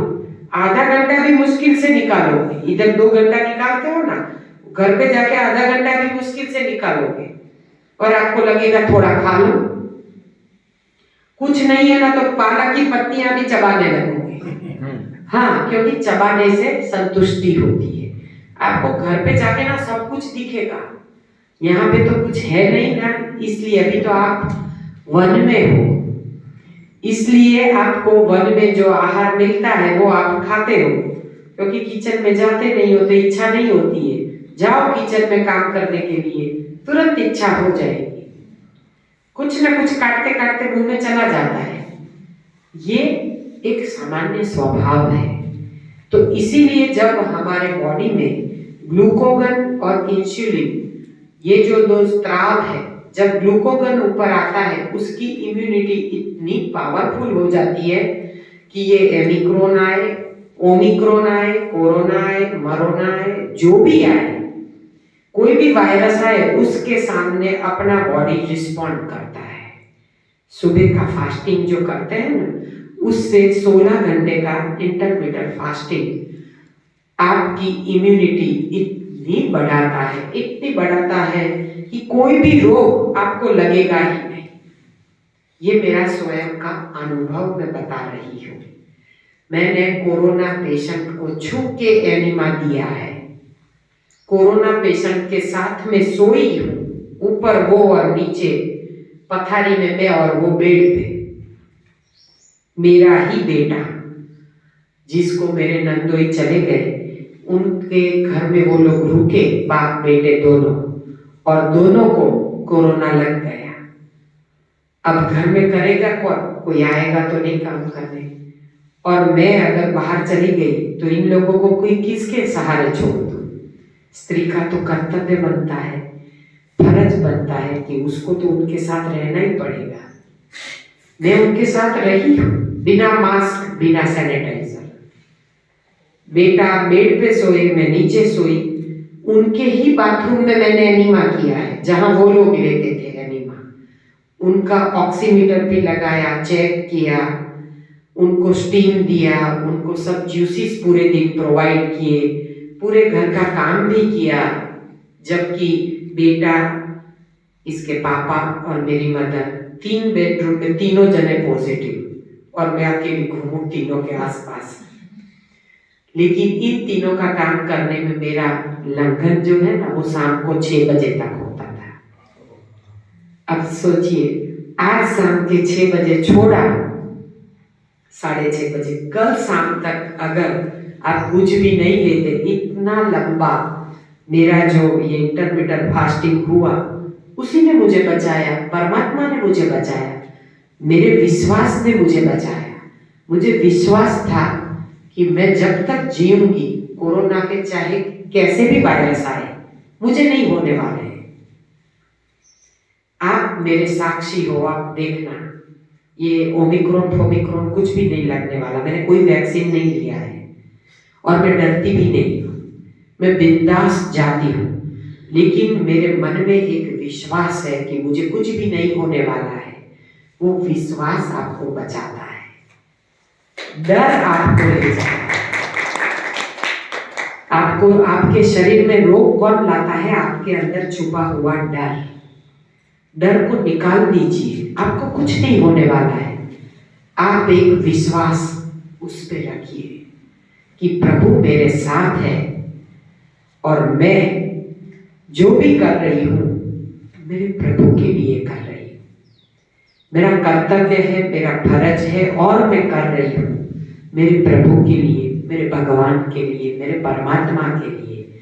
आप अगर उस परम तत्व से जुड़ जाओगे तो जीवन में आपको कभी कोई डर रहेगा ही नहीं। कैसा कैंसर, कैसा डायबिटीज अपने आप भाग जाएगा। आपका विश्वास आपको बचाएगा। ये विश्वास कहाँ से शुरू होता है? फास्टिंग से। जितना आप फास्टिंग का रेशिया बढ़ाओगे, कम से कम 16 घंटे का तो होना ही चाहिए बिना पानी वाला। ये आप अपने ताम्र पत्र पे लिख लो कि कम से कम जब से आप रात का भोजन व पानी छोड़ रहे हैं, तब से आपका उपवास शुरू हो जाता है। और कम से कम 16 घंटे का उपवास आपकी इम्यूनिटी, आपका इम्यूनिटी बूस्टर जो कहते हैं, वो है 16 घंटे का उपवास। वो आप अवश्य करें। अब ग्लूकोगन ऊपर है, यानी कि आपकी इम्यूनिटी चरम सीमा पे है। आपको कुछ भी करने की आवश्यकता नहीं है। एक ही, हाँ, हम प्रिकॉशन रख सकते हैं कि भाई चलो कोई कोरोना पेशेंट है, अगर हम उपवास करते हैं तो हम जानबूझ के उसको ना छुए जब तक हमारी फर्ज में ना आए। हम छुए नहीं, थोड़ा सा डिस्टेंस हो रहा है, बस काफी है। लेकिन घबराने वाली बात नहीं, बचना है तो हमें जैसे यहाँ पे वो पावर मिलता है ना, वैसी चीज अगर आप लगा लेते हो तो सांस में कुछ जाएगा नहीं, आपके लंग्स क्लियर रहेंगे। आपको क्या सावधानी बरतनी है? रात को रोज स्टीम लेके सोना है, हाँ, भाप लेके। गर्म पानी की केवल पानी की भाप नहीं लोगे, अजवाइन, तुलसी या फिर नासबिंदु, जिसमें कपूर है, अजवाइन है, तुलसी भी है, नीलगिरी भी है। तो ऐसी जो हमारा नास बिंदु है उसके अगर 3 से 5 ड्रॉप आप पानी में डाल के उसका स्टीम लोगे तो आपके लंग्स तक पूरी ट्रैक खुल जाएगी और आपको पूरे दिन आप जहाँ भी गए हैं, कोई भी वायरस आपके बॉडी में आए हैं तो वो भी नष्ट हो जाएंगे। जो भी करना है हमें कुदरती स्वरूप में, आपने स्टीम लिया और फिर आपको जब भी नींद आ रही है तब आप ये पावर वगैरह लगा के, अगर जरूरत है सर्दी या आपको गले में ऐसा कुछ लग रहा है तो आप लगाइए। वैसे रोज आपको ऐसा जरूर नहीं है कि आप बाहर जाए तो आप लगा के निकले, क्योंकि मास्क पहना है नहीं पहना है, हम किसी के संपर्क में आ गए तो ऐसी चीजें पॉकेट में रखनी चाहिए कि जहां भी हम ज्यादा लोगों में जाते हैं तो एक हमें प्रोटेक्शन लेना है, तो ऐसी चीजें लगा ले। उसको आप ऐसे एक बार करते हो और ऐसे कर देते हो तो सैनिटाइज हो गए, उसमें वो अल्कोहलिक सैनिटाइजर करने की जरूरत नहीं पड़ेगी। आपके पास ऐसा कुछ नहीं, कड़वे नीम की एक डाल भी है तो भी आपको कुछ नहीं होगा। लहसुन है, अजवाइन है, ऐसी चीजें जो है वो आप अगर अपने पॉकेट में 1-2 कली रख दोगे तो भी आपके नजदीक कोई वायरस नहीं आएंगे। तो ऐसी कुदरती चीजों का उपयोग करें। अब आपका इंटरमिटेंट फास्टिंग हुआ तो अब आपको कोई भी वायरस नहीं छुएगा। आप जब सुबह का फास्टिंग करते हो तो अब आपका इंसुलिन नीचे है, यानी कि अब आपको बार बार भूख नहीं लगती है, ग्लूकोगन ऊपर है, तो अब वो क्या करेगा, स्वयं पोषण की प्रक्रिया शुरू करेगा। उपवास में क्या होता है, तो हमारे जो रोगिष्ट बैक्टीरिया है उसे जब भूख लगती है तब वो अपना खाना अपने शरीर के अंदर ढूंढते हैं। रोग को जितना भूखा मारोगे ना उतना वो जल्दी भाग जाएगा। उसको आप कुछ न कुछ देके उसका लालन पालन करोगे। जैसे कि डॉक्टर ने कहा है मुझे 9 बजे दवाई लेनी है तो मुझे 8:30 बजे नाश्ता करना है, तो अगर आपने रोग को खाना दे दिया और फिर गोली दे दिया, उसको तो सहारा मिल गया तो वो अंदर ही अंदर पनपता जाएगा। रोग को जितना भूखा मारोगे उतना जल्दी भाग जाएगा। यानी कि थोड़ी सी भूख सहन करोगे ना सुबह में तो जीवन में कोई भी दुख सहन नहीं करना पड़ेगा। थोड़ी सी भूख सहन कर लो तो कभी कोई दुख सहन नहीं करना पड़ेगा। सुबह की भूख अगर मिटा दी और सुबह का ब्रेकफास्ट ब्रेक कर दिया और फास्ट कर लिया, ब्रेकफास्ट को अलग अलग कर दो, यानी कि ब्रेकफास्ट को ब्रेक लगा दो और फास्ट को थोड़ा लंबा कर लो, तो यही हुआ अब आपका ब्रेकफास्ट, यानी लंघनम परमौषधम। तब आपके बॉडी में स्वयं पोषण की प्रक्रिया शुरू हुई। अब रोगिष्ट बैक्टीरिया को भूख लगेगी तो वो इधर उधर ढूंढने लगेंगे अपना खुराक। कुछ नहीं जा रहा है ऊपर से, कब तक जिंदा रहेंगे, भूख के मारे मर जाएंगे। और हमारे जो अच्छे वाले बैक्टीरिया है जो हमारे रोग को मिटाने के लिए शरीर में भाग रहे हैं, इसको मिटाओ उसको मिटाओ, वो क्या करेंगे, पहला वार करेंगे रोगिष्ट बैक्टीरिया पे जो इधर उधर भटक रहे हैं, जो हमें रास्ते में आते पहले हटाते हैं ना। हम चल रहे हैं, अगर रास्ते में कोई जैसे झाड़ू है, सुपड़ी है, पोछा है, कुछ भी आएगा तो हम हटा देंगे। हाँ, सुबह का वक्त सफाई के लिए सब लोग जब ऑफिस चले जाएंगे फिर हम डस्टिंग करते हैं, झाड़ू पोछा करते हैं। सुबह में 6 बजे लग जाते हैं झाड़ू पोछा करने, जब लोग सोए हैं नहीं लगते हैं, क्योंकि जब भी काम खत्म हो जाए घर से, जब सब लोग बाहर जाए फिर हम अगर झाड़ू पोछा करते हैं तो वैसे का वैसा साफ रहता है। ठीक इसी तरह सुबह का वक्त सफाई के लिए है। सुबह उठ के जितना जल्दी एनिमा करोगे उतना आपका शरीर जल्दी आपको सपोर्ट करेगा रोग मिटाने के लिए। यानी सुबह का एनिमा हो सके उतना जल्दी लीजिए। सुबह जिसकी खटिया में उसका जीवन खटिया में।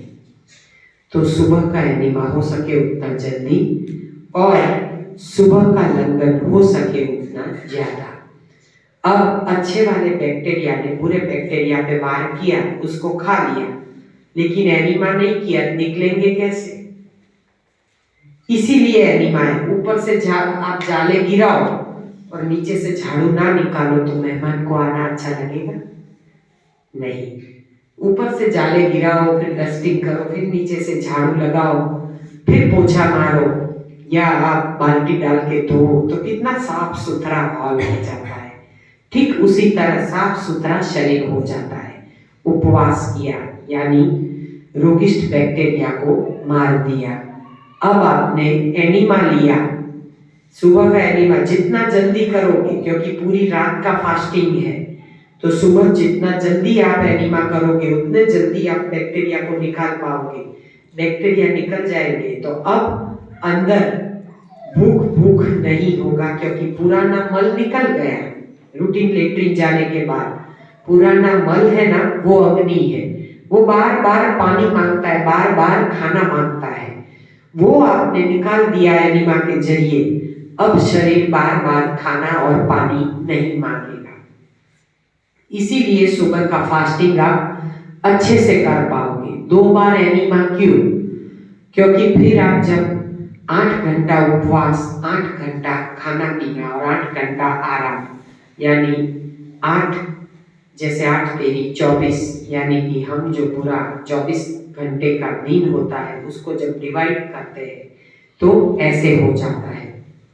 तो अब इंसुलिन नीचे है और ग्लूकोगन ऊपर है। जब आप उपवास करते हैं तब आपकी इम्यूनिटी पावरफुल हो जाती है और आपका रोग चला जाता है।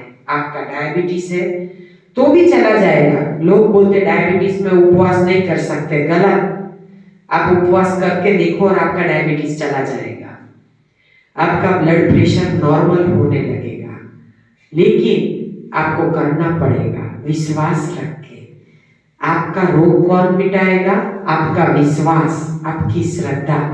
श्रद्धा के बिना जब कोई भी काम किया जाता है वो काम कभी सफल नहीं होता है। तो इसीलिए हमें श्रद्धा के साथ हमें उपवास करना चाहिए।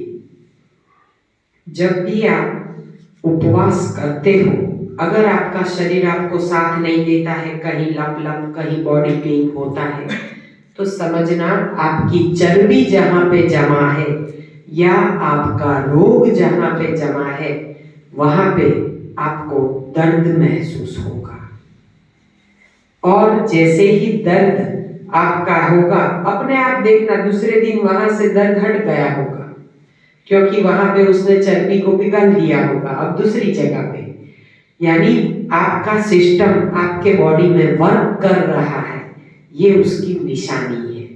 किसी को चक्कर आना, किसी को जैसे बॉडी में कहीं न कहीं नस चढ़ जाना, क्योंकि हमारा खून जब भ्रमण होता है तो शरीर में अभी तक हमारा खून गाढ़ा था, अभी ये रसाहार से क्या होगा, खून पतला होगा और वो परिभ्रमण करेगा, सर्कुलेट होगा बॉडी में, तो बॉडी में थोड़ा नया बदलाव आएगा। इसमें घबराने वाली कोई बात नहीं है। स्वयं पोषण की प्रक्रिया यानी जीव की शक्ति कैसे काम करती है। जैसे कि बहुत बारिश हो रही है, आप मार्केट नहीं जा सकते हैं, घर से बाहर निकलना मुश्किल है, घुटनों तक पानी है, तो क्या आप परिवारजनों को भूखा रखेंगे? नहीं रखेंगे। आप क्या करेंगे? अपने घर में जो भी है ढूंढ के निकालेंगे और किसी को भिगाएंगे, कुछ न कुछ बनाएंगे और ऐसे आप अपने परिवार को कुछ न कुछ खाना जरूर बना के दोगे, थोड़े ना उपवास पे रखोगे, हाँ, वरना तो आपको सब गुस्सा करेंगे। तो ठीक उसी तरह जैसे हम घर में से कुछ न कुछ ढूंढ के निकाल के बना के खिलाते हैं, ठीक वैसे ही अच्छे वाले बैक्टीरिया जो है, जब आप कुछ भी नहीं देते हो तो अपने शरीर में से जो भी रोग है उसे खींच के नीचे ले आते हैं और उसको छोड़ देते हैं और अपना खाना अंदर से ही ढूंढ के ले लेते हैं, तभी अपना रोग चला जाता है। ये है ऑटोफेगी सिस्टम।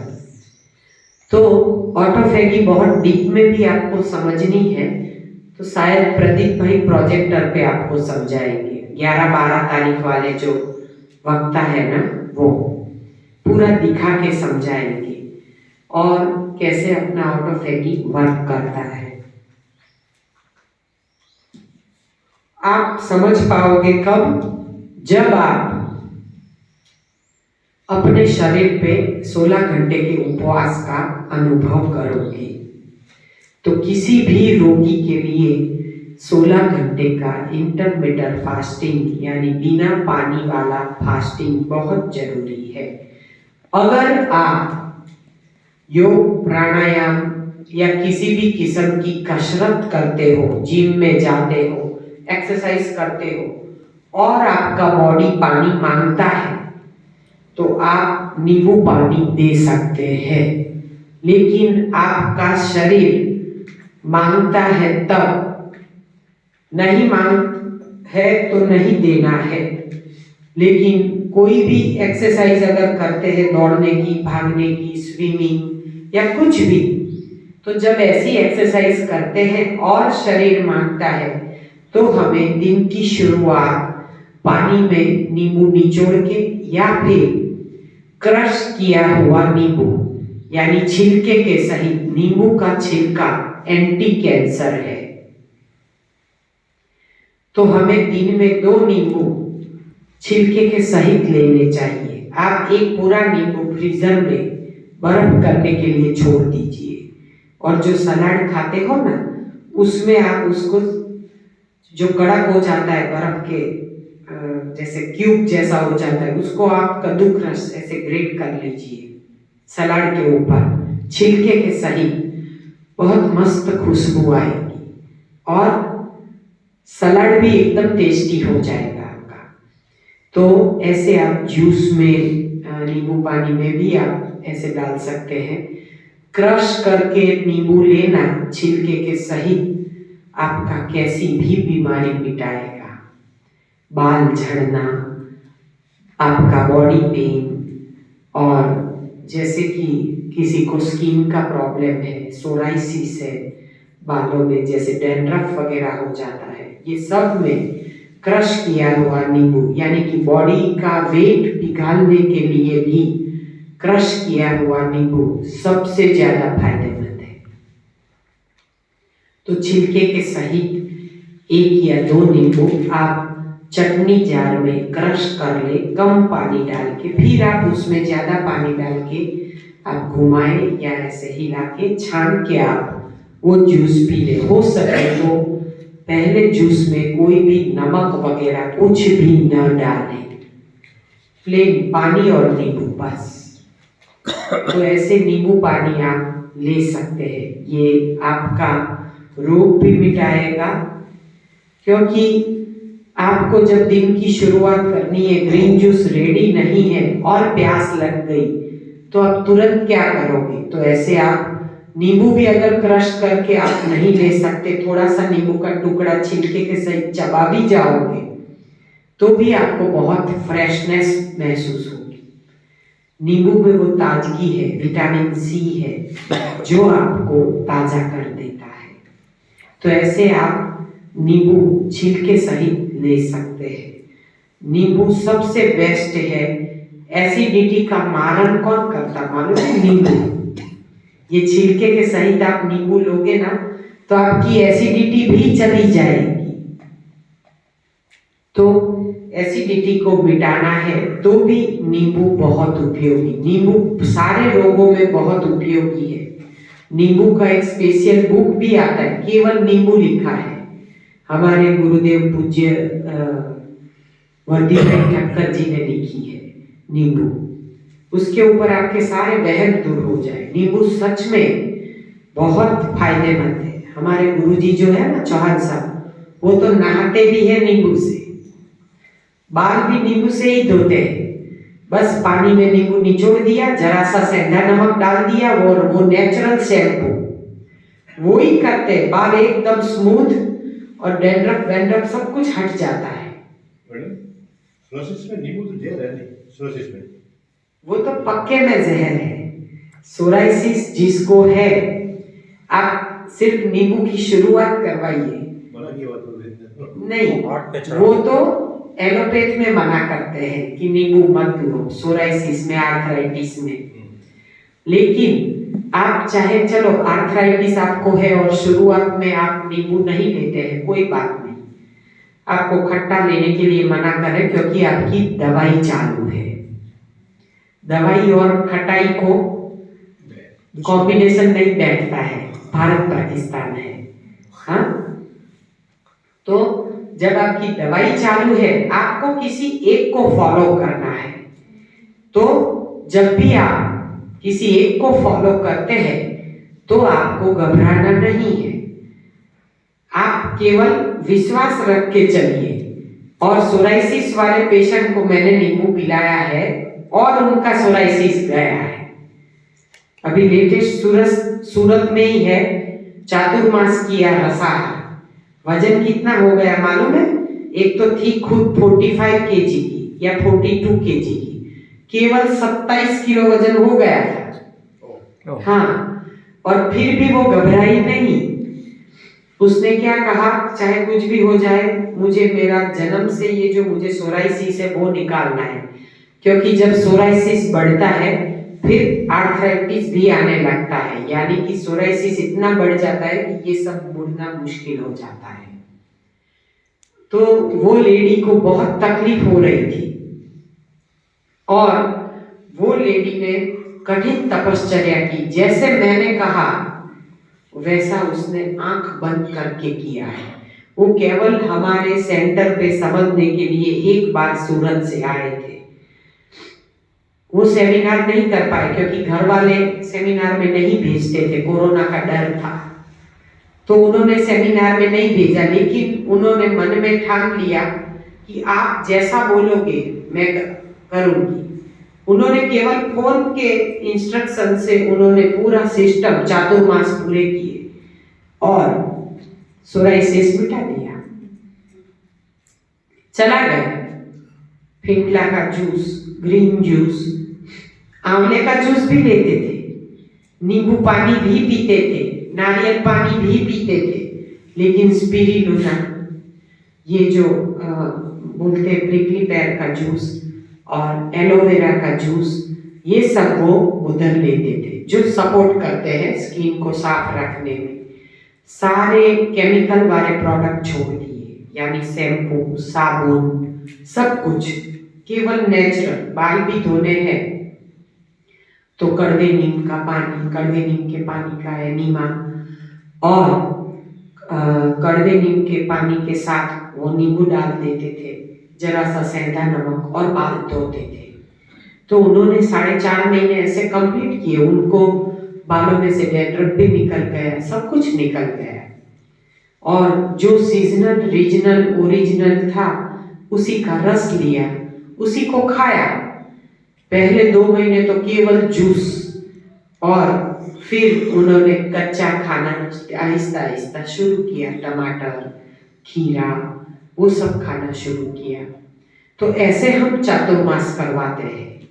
पहले कठिन तपश्चर्या, बाद में से रिवर्स साइकिल, या पहले आप अगर कच्चा ले रहे हैं तो उसके बाद आहिस्ता आहिस्ता रसाहार और एकाहार का साइकिल लाते हैं। फिर वही साइकिल को रिवर्स ले आते हैं और एक वक्त के भोजन पे आपको ला देते हैं।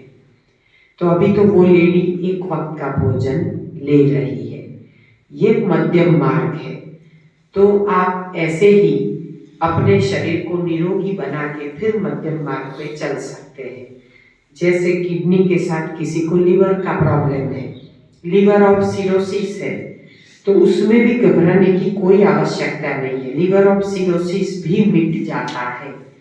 किसी को फेफड़े में पानी भरता है, किसी को लीवर में कोई तकलीफ होती है, कोरोना के बाद किसी को तकलीफ हुई हो तो वो भी क्योर हो जाएगी। क्योंकि कोरोना में दवाई लेने के बाद फेफड़े कमजोर हो जाते हैं, तो उसको भी आप स्ट्रॉन्ग बना सकते हैं न्यू डाइट सिस्टम के जरिए। तो अब जब आप सुबह का फास्टिंग करते हैं, उससे आपको आपकी इम्यूनिटी जबरदस्त पावरफुल होती है और परमात्मा प्रभु आपके साथ रहते हैं। इसीलिए आपको इंटरमिटेंट फास्टिंग करने से आपको कोई भी रोग आपके पास नहीं आता है। अब जैसे कि कैंसर की बीमारी है तो क्या करें? कैंसर की बीमारी में लेटेस्ट अभी जो Jessica Ben Patel new Jersey में है, उनका कैंसर मिटा है।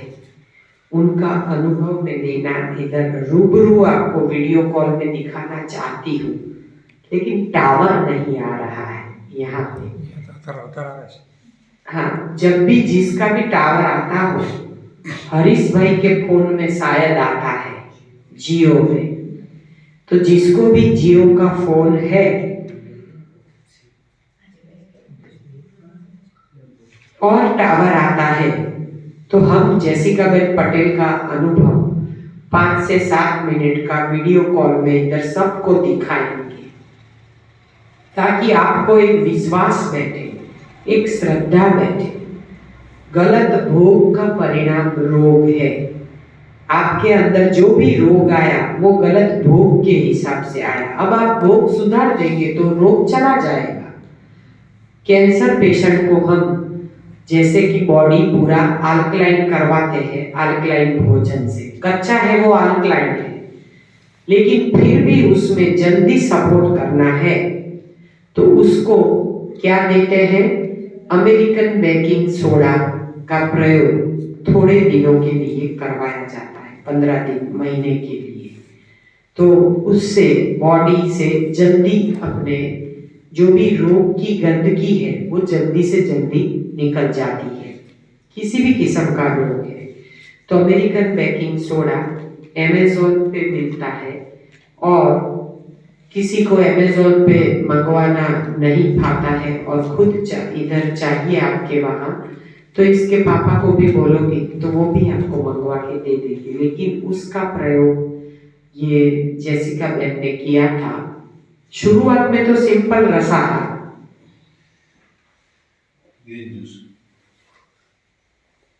ग्रीन जूस और सीजनल फलों का रस, और उसमें अनार का जूस और एप्पल और बीटरूट का जूस।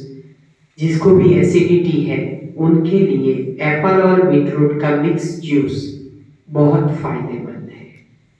एप्पल और बीटरूट का जूस, अगर आप 1 गिलास बीट का जूस निकालते हैं जूसर में, चुकंदर का 1 गिलास जूस और 1 गिलास एप्पल का जूस दोनों मिक्स कर देते हैं और फिर आप पीते हैं तो एसिडिटी, पित्त बिल्कुल शांत हो जाता है। पेट इतना अच्छे से भर जाएगा। जब भी आप घर पे जाके छोड़ना चाहे शाम का कच्चा, तो आप ऐसे जूस लोगे दल वाले तो आपका पेट भरेगा, आपको भूख महसूस नहीं होगी। तो आप बीट और एप्पल का जूस पीजिए, आपका शरीर खाना नहीं मांगेगा। आप पपीते का जूस बना लें। रात के जूस में जो इफेक्टिव है वो ये है, एप्पल और बीट, उसमें आप काली मिर्च या जरा सा अदरक या सौंठ डाल सकते हैं जूस में। तो ऐसे आप एप्पल और बीटरूट का जूस पी सकते हैं। और पपीते का जूस भी अच्छा लगता है, पपीता का शेक भी बनता है। जैसे आप हेजलनट मिल्क निकालते हो तो उसमें थोड़ा पक्का पपीता डाल के उसका शेक बना के उसमें कुछ भी आपको डालना है, जैसे कोई सौंफ डालता है, जैसे अभी हरी सौंफ आती है ना, वो डालता है तो भी अच्छा लगता है। कोई चिया सीड या सब्जा यानी कि तकमरिया डालते हैं तो भी अच्छा लगता है। तो कोई भी ऐसा एक शेक ले लोगे तो भी आपका पेट भर जाएगा, आपको ये सब खाने की आवश्यकता नहीं पड़ेगी। संतोष नहीं होता है तो भले आप पपीता खा लीजिए, केला खा लीजिए। हम सोचते हैं कि केला ठंडा पड़ता है, लेकिन जिसको भी नींद नहीं आती है वो रात को केला खा के पानी न पिए और सो जाए तो उसको केला अच्छी नींद लाता है। केला खा के सोने में क्या फायदा है? केले में वो प्रोबायोटिक तत्व है जो आपके शरीर में जो भी रोग रूपी बैक्टीरिया है उसे पूरी रात में खींच के उसमें चिपका देगा और सुबह में एनिमा के जरिए सब कुछ बाहर। तो वो प्रोबायोटिक तत्व केले में है। केले से अच्छी नींद आ जाती है। केले अगर इलायची केले मिले, यानी कि छोटे छोटे आते हैं ना, इलायची केले, हाँ, केरलियन केले अहमदाबाद में जो रहते हैं मिलता है, हाँ, उनको तो मिल जाता है केरलियन स्टोर से। आप अगर कहीं ढूंढोगे तो मिल जाएगा। किसी को ना मिले ना तो बोल देना, हर सैटरडे को अपने सेंटर पे केरलियन केले आते हैं, क्योंकि केरला से केरलियन नारियल और केरलियन केला, और इधर जो रखा है ना ब्राउन पोहे है रेड कलर के, वो भी केरलियन है। तो जैसे उसका आप उपयोग कच्चे पे तो मत करना, हो सके वहां तक, लेकिन कभी ना रह पाओ और बहुत भूख लग जाए, आपको लगे कि नहीं आज तो मुझे लगता है मुझे रोटी खा ही लेनी पड़ेगी या खिचड़ी खा ही लेनी पड़ेगी, देखो यहाँ पे नहीं होगा, घर पे जाके होगा। तो जब आपको ऐसा कभी कोई हो जाए कि आप अपना विश्वास तोड़ बैठो, मन तोड़ बैठो, तब आप ये ब्राउन पोहे का उपयोग कर सकते हैं कि आप जो अपने सादे पोहे आते हैं उसका थोड़ा सा उपयोग कर सकते हैं। जैसे कल आपने कोई टिक्की खाई या ऐसा कुछ चीजें आप खाते हो तो उसमें आप कभी बहुत सारे वेजिटेबल और थोड़े से पोहे भिगा के अगर आप खा लेंगे, अगर नारियल की चटनी के साथ आप ये पोहे ऐसे खा लेंगे करके, तो आपको चटनी ज्यादा लेनी है। ध्यान रखना, चटनी ज्यादा, पोहे तो बिल्कुल कम, केवल एक मुट्ठी ही लेने हैं धो के भिगा के। लेकिन जब आप मन से टूटो तब ध्यान रखना, रोजाना नहीं, क्योंकि ये आपकी साधना में बाधा है।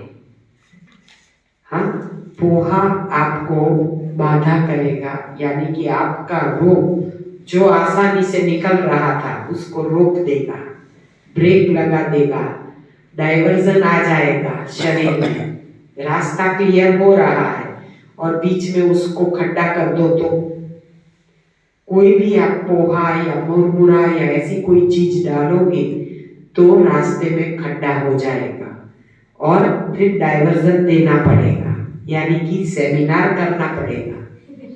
डाइवर्जन में सेमिनार होता है, क्योंकि मन को मजबूत बनाना है तो घर पे बैठे कैसे बनाओगे? घर पे तो पोहे भी दिखेंगे, फिर चवाणा भी दिखने लगेगा, फिर गाठिया पापड़ी भी दिखने लगेंगे। हाँ, तो कुछ ना कुछ दिखे तब हमें जहां भी गुरुजी का सेमिनार जहां भी चलता है वहां चले जाना है और अपने आप को मजबूत कर लेना है। और हॉस्पिटल में एडमिट होने से तो अच्छा है आप एक सेमिनार कर लो। हाँ,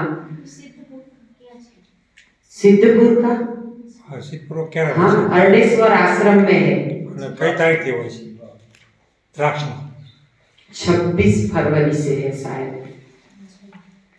उसकी जानकारी ना आपके अंदर डाली दी जाएगी।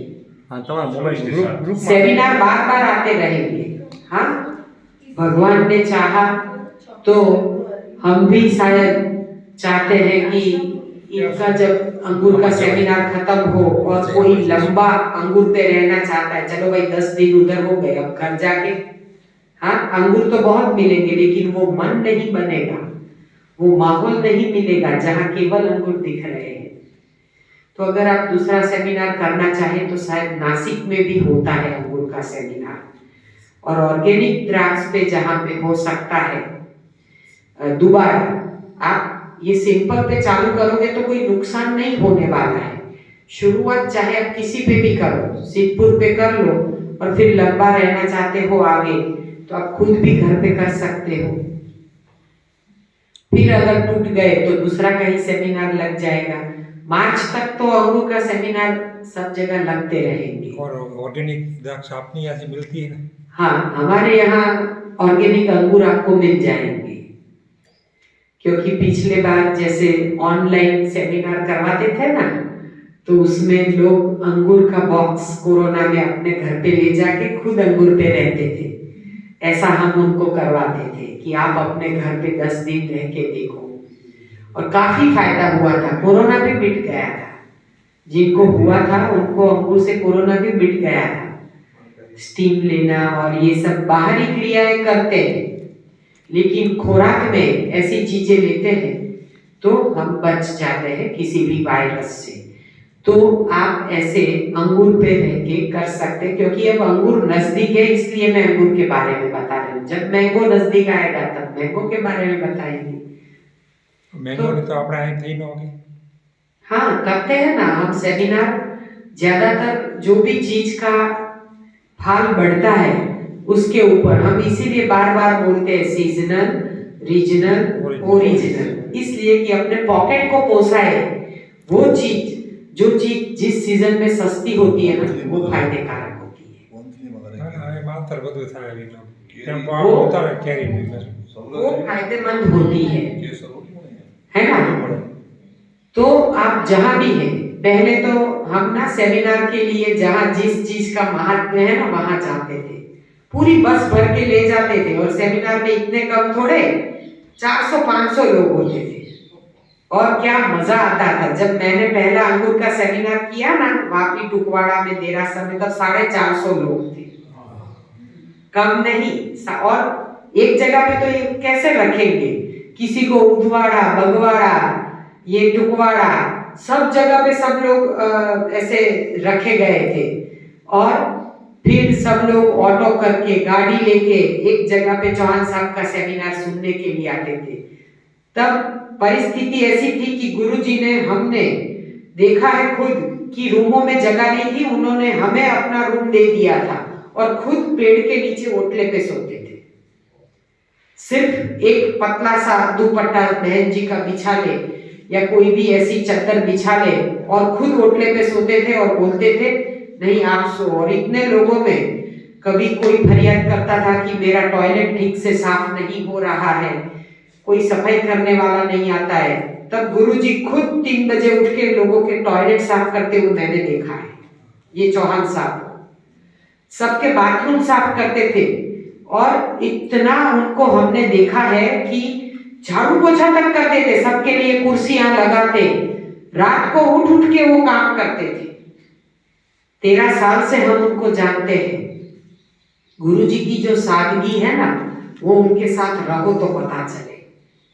इतने सादे हैं और इतने सीधे इंसान हैं कि कोई भी कैसी भी फरियाद करेगा ना तो वो आयोजक को नहीं बोलेंगे, खुद करने लगते हैं।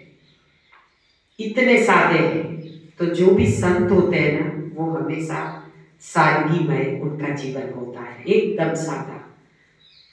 फिर लोगों ने कंप्लेंट करना छोड़ दिया। जब गुरुजी को देखा ना टॉयलेट साफ करते हुए, तब लोगों ने फरियाद करना छोड़ दिया और खुद का काम खुद करने लगे कि नहीं, अपना तो हम साफ करें, औरों का ना करें, लेकिन अपना तो करें। तो इतना बदलाव जीवन में आया। जब भी हम लॉन्ग सेमिनार में जाते हैं, हमें काफी कुछ सीखने को मिलता है, क्योंकि इतने लोगों के बीच में रहना, किसी को किसी की जरूरत हो वो पूरी करना। और 500 लोग, जब मैंने कैलकाटा में सेमिनार किया था, गुरुजी ने मुझे भेजा था कि आप जाओ, तब नम्र मुनि महाराज साहब ने पूरे जैन लोगों का सेमिनार करवाया था और पंडाल बांधा था। 1000 लोग थे, 1000 पीपल। हाँ, तो पूरा पंडाल बांध के उन्होंने सेमिनार करवाया था। हमें तो कोई फर्क नहीं पड़ता है, आप 1000 बैठो, 5000 बैठो या 10 लाख बैठो, हमें तो एक ही बात बतानी है। हाँ, जो सच है वो बताना है। तो जो नम्र मुनि महाराज साहब थे, उन्होंने पूरे समाज के लिए ऐसा फंक्शन रखा था। हमारे दिलीप भाई सोमपुरा ने, जो सत्याग्रह छावनी में अहमदाबाद में रहते थे, उनको किडनी फेल हो गई थी दोनों, और डॉक्टर ने जवाब दे दिया था डायलिसिस करना पड़ेगा और फिर किडनी ट्रांसप्लांट करनी पड़ेगी। और वो उन्होंने चौहान साहब की बुक पढ़ी थी, वो उनके माइंड में थी। वो अस्पताल से, सेल्फी हॉस्पिटल से सीधी छुट्टी लेके हमारे यहाँ समझने के लिए आए थे, क्योंकि हमारा घर नजदीक था। तो हमारे घर समझने की उन्होंने चौहान साहब को फोन किया। चौहान साहब बोले कि आपका घर इन लोगों के बीच नजदीक पड़ता है, आप उनके यहाँ जाइए, आपके घर पे कोई नहीं कर सकेगा तो ये लोग करके भी देंगे आपको। और वो हमारे घर पे आए और हमने उनको ग्रीन जूस और फिर फलों के रस, ये रिसेस हो गई, हाँ 5 मिनट। तो फिर उनको ये जूस वगैरह शुरू करवाया, पूरी अपनी न्यू डाइट सिस्टम शुरू करवाई। उनकी बंद किडनी चालू हो गई, फंक्शन करना, वर्क करना शुरू हो गया और बिल्कुल नॉर्मल जीवन हो गया उनका। यानी पूरा दिन कुछ भी कच्चा भी खाते थे और जूस भी पीते थे, फिर भी उनका क्रिएटिनाइन आहिस्ता आहिस्ता नॉर्मल होके 1.5 आ गया केवल चातुर्मास में।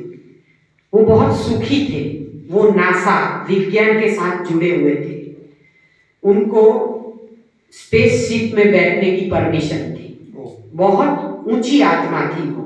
और हेवमोर आइसक्रीम आता है ना, उसकी हर फ्लेवर वो अगर हाँ बोले ना तो ही मार्केट में जाती थी। इतने शौकीन, इतनी बड़ी व्यक्ति थे वो जो सोमपुरा लोग नहीं मूर्तियां बनाते भगवान की, उनका कामकाज है। जो आरस से बनाते हैं ना, मार्बल से, उनका कामकाज मूर्तियां बनाने का बहुत बड़ा है और एक्सपोर्ट भी करते हैं। उनका सत्याग्रह छावनी में 555 नंबर का बहुत बड़ा बंगला है और वहां पे उन्होंने एक बार फर्स्ट टाइम हमें बुलाया और सब उनके परिवारजनों को बुलाया और सब कच्चा हमने बनाया, उन लोगों ने खाया। फिर उनको लगा कि परिवारजनों को क्यों ना मैं दिवाली में गेट टुगेदर रखूं, और पूरे समाज का गेट टुगेदर रखा। वहां 1700 जने थे, 1700 जने। सोमपुरा की बाड़ी है घटलोड़िया में, अहमदाबाद में, वहां पे 1700 जनों का उन्होंने सेमिनार रखा 2 दिन का। हम कितने लोग बनाने वाले थे मालूम है? 1700 लोगों में उन्होंने 15-17 जने, कालूबाई भी आए थे, महेंद्र भाई कोराट, हम सब लोग ने मिलके किचन संभाला था। क्योंकि कितने सारे जूसेस, इतने लोगों को पहुंचना तो सही। वाटरमेलन का जूस, उन्होंने गन्ने का रस भी दिया था, सबको अलग अलग जूसेस। 2-3 दिन में तो उन्होंने 3 दिन का जैसे समारोह रखा था, पूरे वर्ल्ड से लोग आते थे और सबको उन्होंने ये न्यू डाइट सिस्टम की बुक्स और एनिमा किट, यानी कि पूरी किट मुफ्त में दिवाली की भेंट के स्वरूप में उन्होंने सबको बांटा था। 7 लाख का खर्चा अकेले ने किया था सबको बांटने में, ये खाने पीने का अलग से। और वैसे उन्होंने सेमिनार करवाया था। उनमें से कई लोगों को उनके यहाँ जो दरवान थे, यानी कि जो हॉल होता है उसके आगे जो वॉचमैन बैठता है ना, उसको डायबिटीज का तकलीफ था। वो तो बेचारा गरीब था, लेकिन उसको भी बुक का सेट गिफ्ट किया था और एनिमा पॉट।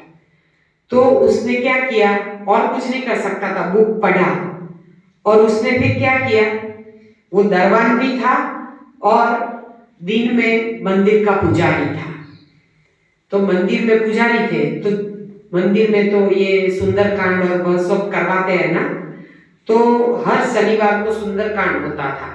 तो उसने क्या किया, नाम सुंदरकांड लिखे और 2 घंटे का प्रवचन रखे उधर, और कितने लोगों का जीवन बदला। प्रसाद में क्या बांटे मालूम है? लौकी के टुकड़े, खीरा, टमाटर, ये सब। अब काजू कतरी बंद, समोसे बंद प्रसाद में, कोई मिठाइयां नहीं। और ग्रीन जूस, उस बेचारे के पास तो मिक्सी भी नहीं था, तो वो दूधी को, लौकी को ऐसे कद्दू क्रश करे और छन्नी में डाले। उनको छन्नी वो भैया ने मुफ्त में दी थी, उसमें डाले, निचोड़े और जूस पिए। केवल लौकी और थोड़ी सी पत्तियां, पीपल की पत्तियां, फिर आम के पत्ते, तुलसी पत्र, बेल पत्र, जो भी मिले ना, क्योंकि पालक वो कैसे खरीदे, तो वो तो बेचारे बहुत गरीब थे। तो उसको धो के ऐसे कूटते थे, ऐसे लसोटते थे और इतना सा रस पीते थे, पानी डाल के उसको फिर और लसोटते और पीते थे। आप नहीं मानोगे, उसका शुगर केवल 10 दिन में चला गया।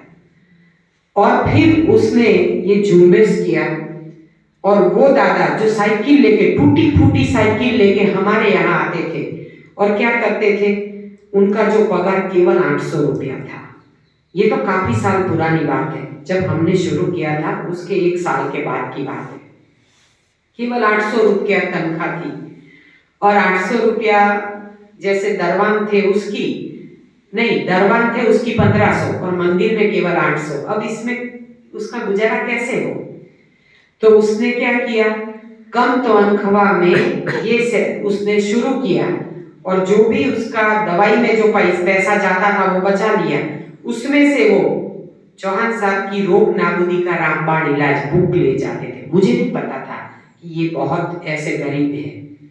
आते थे 4-5 बुक ले जाते थे और मंदिर में उस पे नाम लिख के लाल अक्षर से बड़े स्केच पेन से लिख के सबको पढ़ने के लिए देते थे और 2 दिन में वापस मांगते थे। प्रसाद के स्वरूप में ऐसे बुक देते थे और ऐसे उन्होंने कितने लोगों का जीवन बदला, कितने लोगों का डायबिटीज मिटाया, कितने लोगों का अच्छा सच्चा सुंदरकांड करवाया। हाँ, और उन्होंने लोगों के रोग मिटाए। कैसे कैसे मार्ग लोग अपनी अपनी बुद्धि से चलाते हैं कि भाई वो पुजारी थे तो उन्होंने पूजा के स्वरूप में इसको करवाया और लोगों के रोग मिटाए। ये हम 13 साल से इससे जुड़े क्यों हैं? क्योंकि मार्ग बदलते। हम भी सेमिनार करने के लिए जहां बुलाते हैं जाते हैं, केवल आने जाने का टिकट वो लोग करवा देते, बाकी हमें कुछ नहीं चाहिए, रुपया भी। लेकिन ट्रेन में भी हम अपना समय नहीं कमाते। आजू बाजू में बैठे हैं, 2 फोन आते हैं, लोग सुनते हैं, क्या करते हो? हाँ, सामान लेके साथ में जाते हैं तो बोलते हैं इतना सारा सामान है, अगर एनिमा पॉट कहीं जाते हैं और मंगवाते हैं तो थोड़े साथ में लेके जाते हैं। तो फिर पूछते भी है ना कि क्या करते हो, तो वहां पे ट्रेन में हमारा सेमिनार शुरू हो जाता है। हाँ, जब तक उनको नींद ना आए, कंटाला ना आए, प्रवचन शुरू। हमें कहाँ ढूंढने जाना पड़ता है, कहाँ पढ़ने बैठते हैं, जो भी अंदर से आता है बोलते हैं।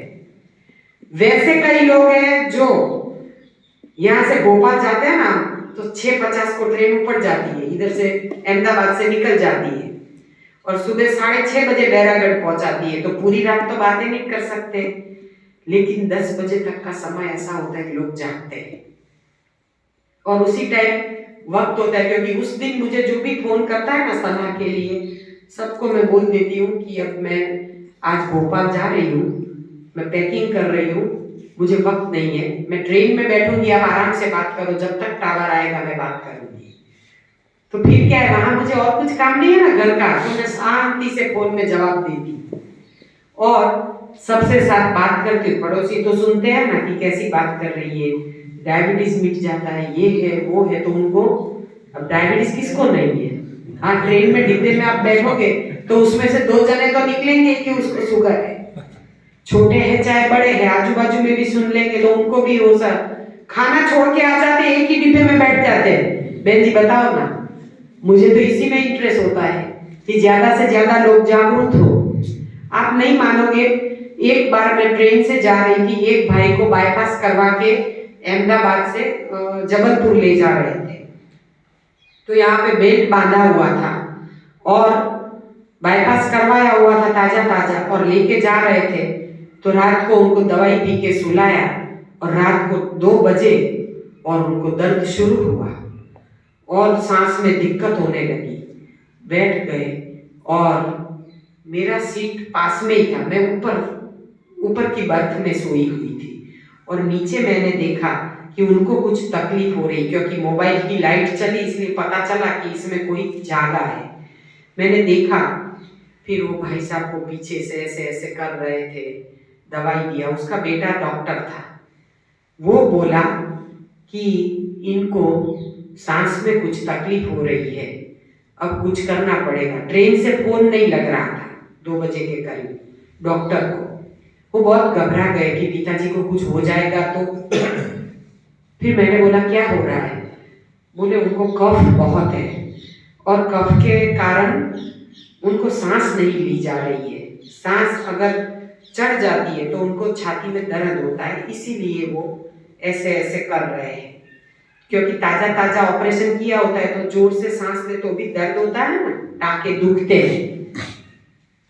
फिर मैंने उसको कहा कि आपके पास वो स्टीम लेने का मशीन है? तो मेरे पास तो पर्स में रहता है नासबिंदु।